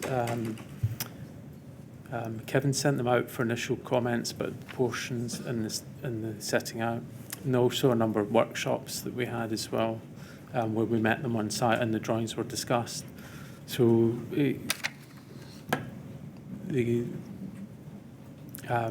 cavity barriers may have been discussed in those. Well, all right. But just looking at your comments on these drawings, Mr. Crawford, we can see, just taking it in stages, we can see, first of all, there's a box on the first drawing in the bottom left, Neil Crawford, 27th of August 2014, and you put Studio E status B, yes? Yes. Does that that's, as it were, a handwritten form of the stamp that normally goes on these. Yes. I see. And status B means conforms to design intent subject to comments. Yes. And here are your comments. Intention was, this is on the first one, to keep this joint wide joint. Have I misread that? Yeah. Or There's actually several sets of comments done on these drawings. there are. Bruce did a set, I just said. They were literally an initial appraisal of an initial attempt to reconcile our architectural intent with the practical, a practical initial set of shop drawings. We can see on these drawings, and take your time and have them scrolled down for you if you like. If we go to the next one, down please, Mr. Operator. We can see here a set of comments on this second page, indicate which is trickle vent, omit fixing and extend sill to create drip detail. Is that right? Drip detail. Yes. And critically eliminating line of fixings, etc. One can look at these and look at all of them. It's really about what's not there. We can't see you saying anywhere here, why is there no cavity barrier around the windows? That's correct. No. Would this not have been the time to raise that in your comments? As I said, we had meetings on site and workshops, and it's highly probable that they were, and that's why Harley raised the RFI. Do you have a specific recollection of raising the absence of cavity barriers around the windows with Harley at around this time? I can't recall. No.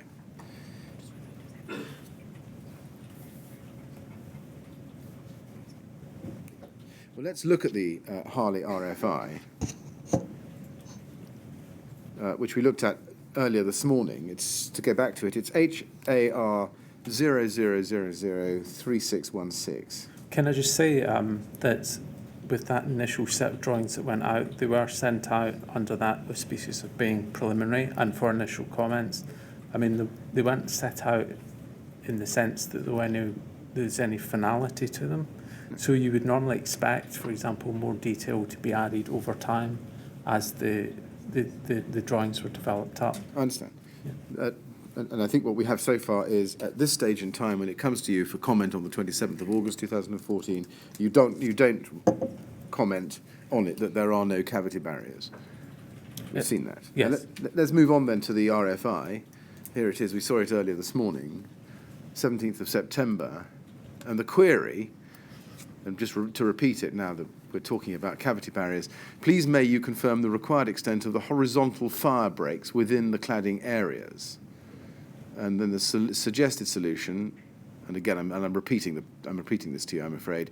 We believe that they will be required at every floor level on the vertical columns, but not in the area of cladding between windows. This is because there is no chimney effect here, and therefore the cladding will not add to the spread of fire. You see that? Yes. So there's no question that's raised. Do we need cladding, do we need fire breaks, or as they call them, or cavity barriers around the windows, is there? That's No. not part of the question. No. Now, the use of the word fire breaks is interesting. Do you agree with me that the word fire break is not a term used in approved document B?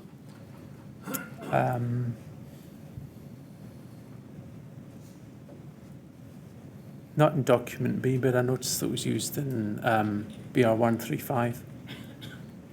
Yes. I mean, is it a word you've come across in your experience as an architect up to that point? I think fire breaks, fire stops, cavity barriers can be intermittently used, perhaps wrongly, but they are. They're used. What's the right word? Interchangeably? Yeah, interchangeably. I know. I didn't want to put that word in your mouth, but I suspected that's what you meant. Yes. Yes. Now that's potentially quite confusing, isn't there? Because there's a difference between a fire stop and a cavity barrier. There is. Yes. That's Yes. correct. Did you ever go back to Harley and say, look, don't use fire breaks? Can I please be clear what you're asking? Are you saying cavity barriers, or are you saying fire stops? I think fire breaks to me was clearly meant cavity barriers. You thought it clearly meant cavity barriers? Yes. Right. And why did you think that? because I couldn't see what else it would mean. Oh, okay. So you thought it meant cavity barriers. Now, Harley suggested in the suggested solution that we've just seen that the installation of fire breaks, to you cavity barriers, was to avoid a so-called chimney effect. Does that mean fire spreading up the columns uninhibited? Yeah, I mean, what I understood, and I think I might have explained this the first day, is it's really difficult with that whiteboard. That imagine these windows, this is the window and it's sort of repeating, and you've got the columns in between. They understood the most important thing to do is break that verticality all the way up the building.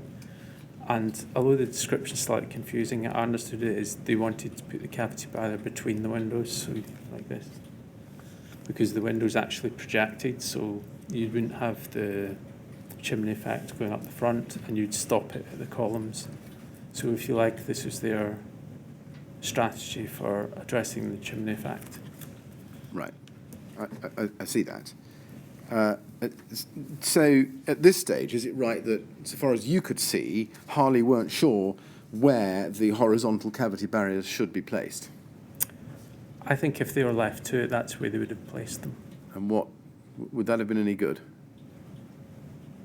Well, you might find that's how it exists in quite a lot of rain screen cladding or variants of that, but my view was that wasn't sufficient. Right. And if we can now go, please, to the emails, SEA 0001170, page 4. Now, I'm sorry to have to drag you back to this email run again. This is September 2014. Exactly. And we looked at this probably ad nauseam this morning, I'm afraid, Mr. Crawford, but there it is. There's the question asked by Mr. Untitled Jones, which you referred on to Exover on the 18th of September and asked Mr. Ashton for his view. Do you know why Studio E was not able to answer that question? Or why were you not able to answer that question yourself? Well, I think there's 2 points I'd make. First of all, we did have a cavity barrier strategy, but I'm aware personally of the shortcomings of Section 9, particularly in its sort of ADB2. It's sort of, if you like, restricted remit in terms of what it seems to refer to, and in my view, it doesn't adequately cover dealing with a rain screen facade or a double skin facade or an overclad facade for that matter. And so it made sense to me to initiate the conversation with Exova to understand their understanding of what was reasonable in that context. Yes, I mean, you don't, in the message that you sent to Mr. Ashton, say to him or impart to him the sense of what you're telling us, which is that you think there are shortcomings in Section 9 in ADB2, which means that it doesn't easily apply to the cavity barrier strategy that you were adopting. You don't say that, do you? Well, not in the email. No. So, Mr. What I referenced in the email specifically is Harley's interpretation of the stack effect, and I suppose that's because I thought I might have missed something. Harley have produced, well, many more overclads than myself, so maybe they know something I don't. So, right. Did you seek the advice of anybody else at Studio E first before going to Mr. Ashton with your question, or with the question? Well, I'd certainly have had the conversation with Bruce, probably about what our strategy was and what he believed. What did he tell you? I think he was pretty adamant that our strategy was correct. Right. And can you just, do you talk about the cavity barrier strategy? Can you just summarise that for me so that I'm clear about what you mean in the context of these messages? As in our yes. The one that we had. Yes, your cavity barrier strategy. It was cavity barriers that related to the compartment lines. So, for example, the illustration I used earlier, if this is the plan of the apartment and you've got the facade here, you've got compartment walls around here. Compartment walls typically 60 minutes, except where they're on two escapes, the 120. And so this, if you imagine that's the floor plan of the whole apartment, you wouldn't have a cavity barrier at the rooms where they hit the external wall, but you'd have them where the compartment lines are, which you could see in the fire strategy drawings. So, for example, imagine this is the apartment, you'd have the 60-minute, sorry, you'd have the compartment, you'd follow the compartment line, so you'd be protecting one compartment from the next. Yes, I see. Thank you. And just so we're clear, the cavity barrier strategy that you've just explained to us doesn't involve any strategy requiring the installation of cavity barriers around the windows. No. No. Were you not surprised that a specialist cladding contractor like Harley would have a query of this nature? Perhaps, but then when you read the actual email where they say, in fact it's here, isn't it? The local fire officer's opinions tend to vary, and that is definitely the case. Right. And one of the reasons I think that is the case is because approved document B is really not fit for purpose in that respect.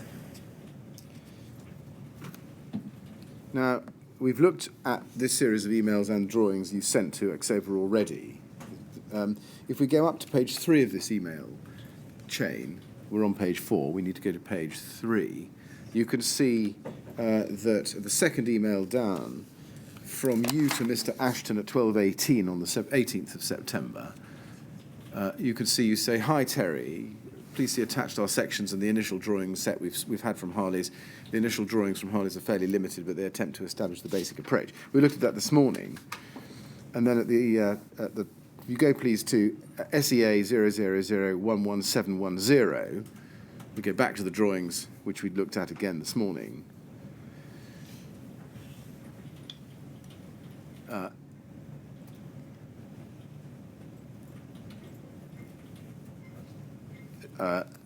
We can see that those are the attachments, and I think I've given you a wrong reference. But if you go to SEA 000117114, that's the pack of Harley drawings we've already looked at. And those are the same ones dated the 20th of August 2014, without your notes on it. So it's the same pack of the what you I think we're calling preliminary drawings, which don't show any cavity barriers. My question is, did you not think it necessary to clarify with Mr. Ashton exactly where he was advising that the cavity barriers needed to be placed by reference to these drawings? When you say he, do you mean Harley? No, Mr. Ashton. Did you not think it necessary to clarify with Mr. Ashton exactly where Mr. Ashton was advising the cavity barriers needed to be placed by reference to these drawings? But I think I did. Sorry, can I see the original email again? But the original email is back at SEA 000117110. Please see attached our sections and initial drawings from Harley. So he had our sections which showed where we thought the cavity bars should be, and they had Harley's drawings without the cavity bars drawn on. Yes. So you could see basically our cavity barrier strategy. Yes. And you could see, let's say, where Harley's had got to in their design. So he had, if you like, the information to make for him to make an input. Yes. Exactly. I think I'm agreeing with you, but I'm just pressing you a bit more. Did you not think it necessary to get him to clarify where exactly the cavity barriers needed to go? But I think that's what I was doing. I see. Yeah. All right. I mean, again, I know you don't like me saying this, but the reality is there's telephone conversations going on at the same time as emails. I'm not saying specifically now or between this email or that email, but that is the case. At all events, he never comes back to you, at least we don't see him ever coming back to you saying, well, you need to have cavity barriers around the windows. No. No.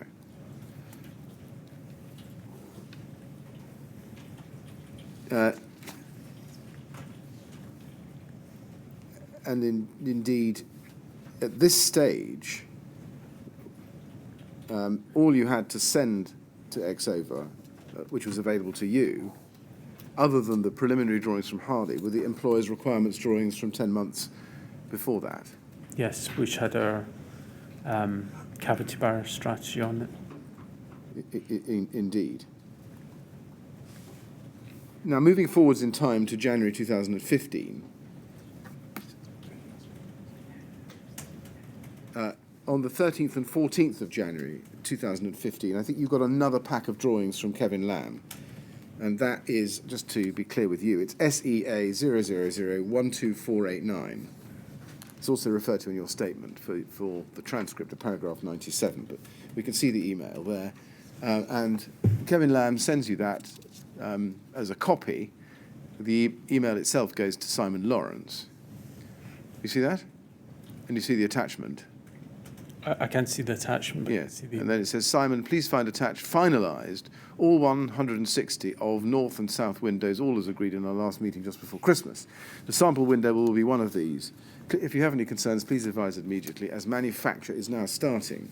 Mm-hmm. You see that? Yes. And then if you go to SEA 00003040, and these are the drawings that you refer to at paragraph 99 of your statement on page 37. That's just for the transcript. Here they are, and here are the drawings. And if you look at page 1, you can see they were originally created on the 20th of August 2014 that we were looking at before, and now they have progressed from August through to January 15. Construction. Do you see? This is now revision E. Yes. In the box on the left-hand side at the bottom. And you've marked, looking at the first one, you've marked that B, conforms to design intent subject to comments. And you did that on the 16th of January 2015, yes? Mm. And we can see your comments. Yes. Yes? Right. And again, in this drawing, even revision E, January 15, Harley did not indicate where on those drawings any cavity barriers should be located, did they? No. And you didn't pull them up on it, did you? That's not entirely true. Isn't it? No. Well, in this drawing, you didn't, did you? In this specific drawing, no. No. And indeed, none of the other drawings in this pack comprising what you're sent in on the 15th of January. That's right, isn't it? Correct. Yeah. What I would point out is that these drawings were to reflect late client decision and window on late client decision that related to the change in the window sizes. Yeah. So there was the separate conversations going on in relation to the cavity barrier strategy that stretched back to the 17th of September and continued on in various workshops in relation to determining the final strategy. So these drawings were an attempt to pin down the revised window format that had come about due to a number of late changes in the actual design and size of the windows. And indeed, if you look at page 3, here is a drawing, typical bay, levels 1 to 20 south elevation. This is revision B, 14th of January 2015. Sorry, 13th of January 2015. I'm so sorry. On page 3, which you've stamped A, conforms to design intent, yes? Yes. But that doesn't have any cavity barriers anywhere on that, does it? No. It's right, therefore, isn't it, that it therefore did not even reflect Studio E's employer's requirement drawings, which did have cavity barriers. Correct, but I've explained the situation in relation to the cavity barriers to you, and it's not that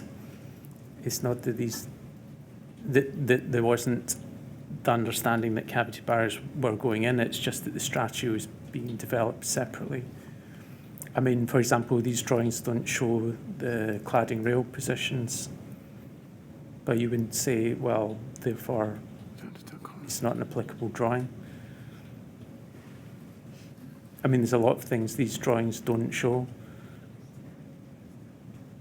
No, my question, perhaps I must have misunderstood it. Given that the Studio E employer's requirement drawings did contain some cavity barriers, how could Harley's drawings, which didn't contain cavity barriers, be stamped A, status A, conform to design intent? No, because they were talking about architectural intent. The cavity barriers weren't part of the architectural intent, the same way that the cladding rails weren't part of the architectural intent, the same way that cladding brackets weren't part of the architectural intent. All those things could have been shown on this drawing.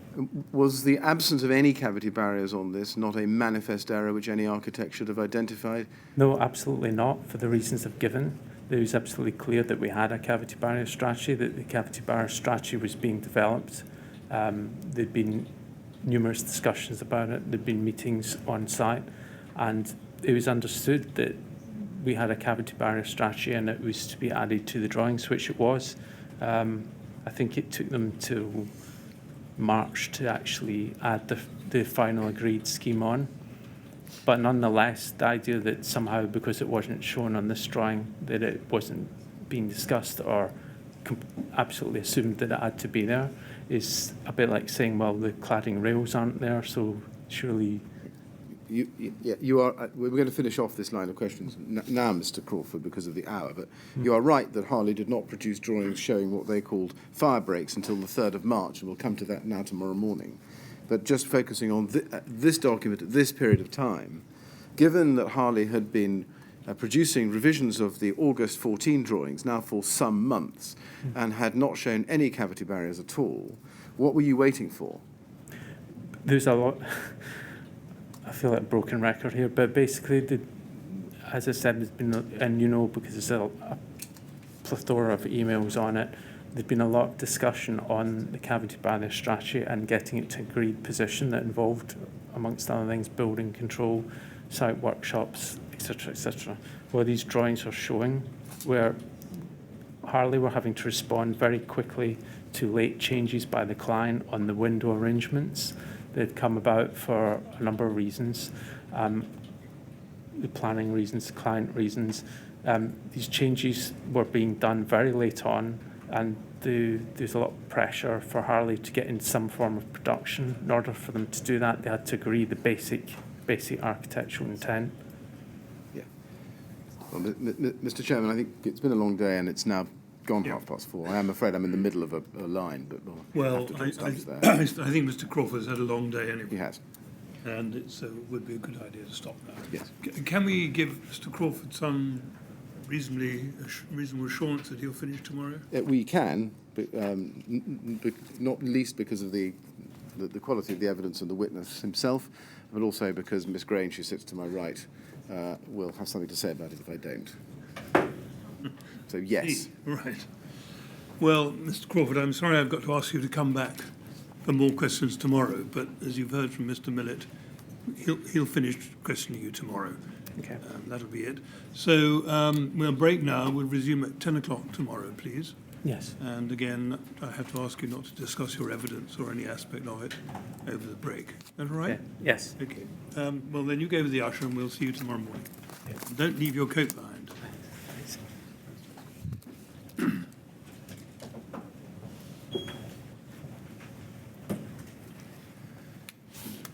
All right. Thank you very much. 10 o'clock tomorrow, please.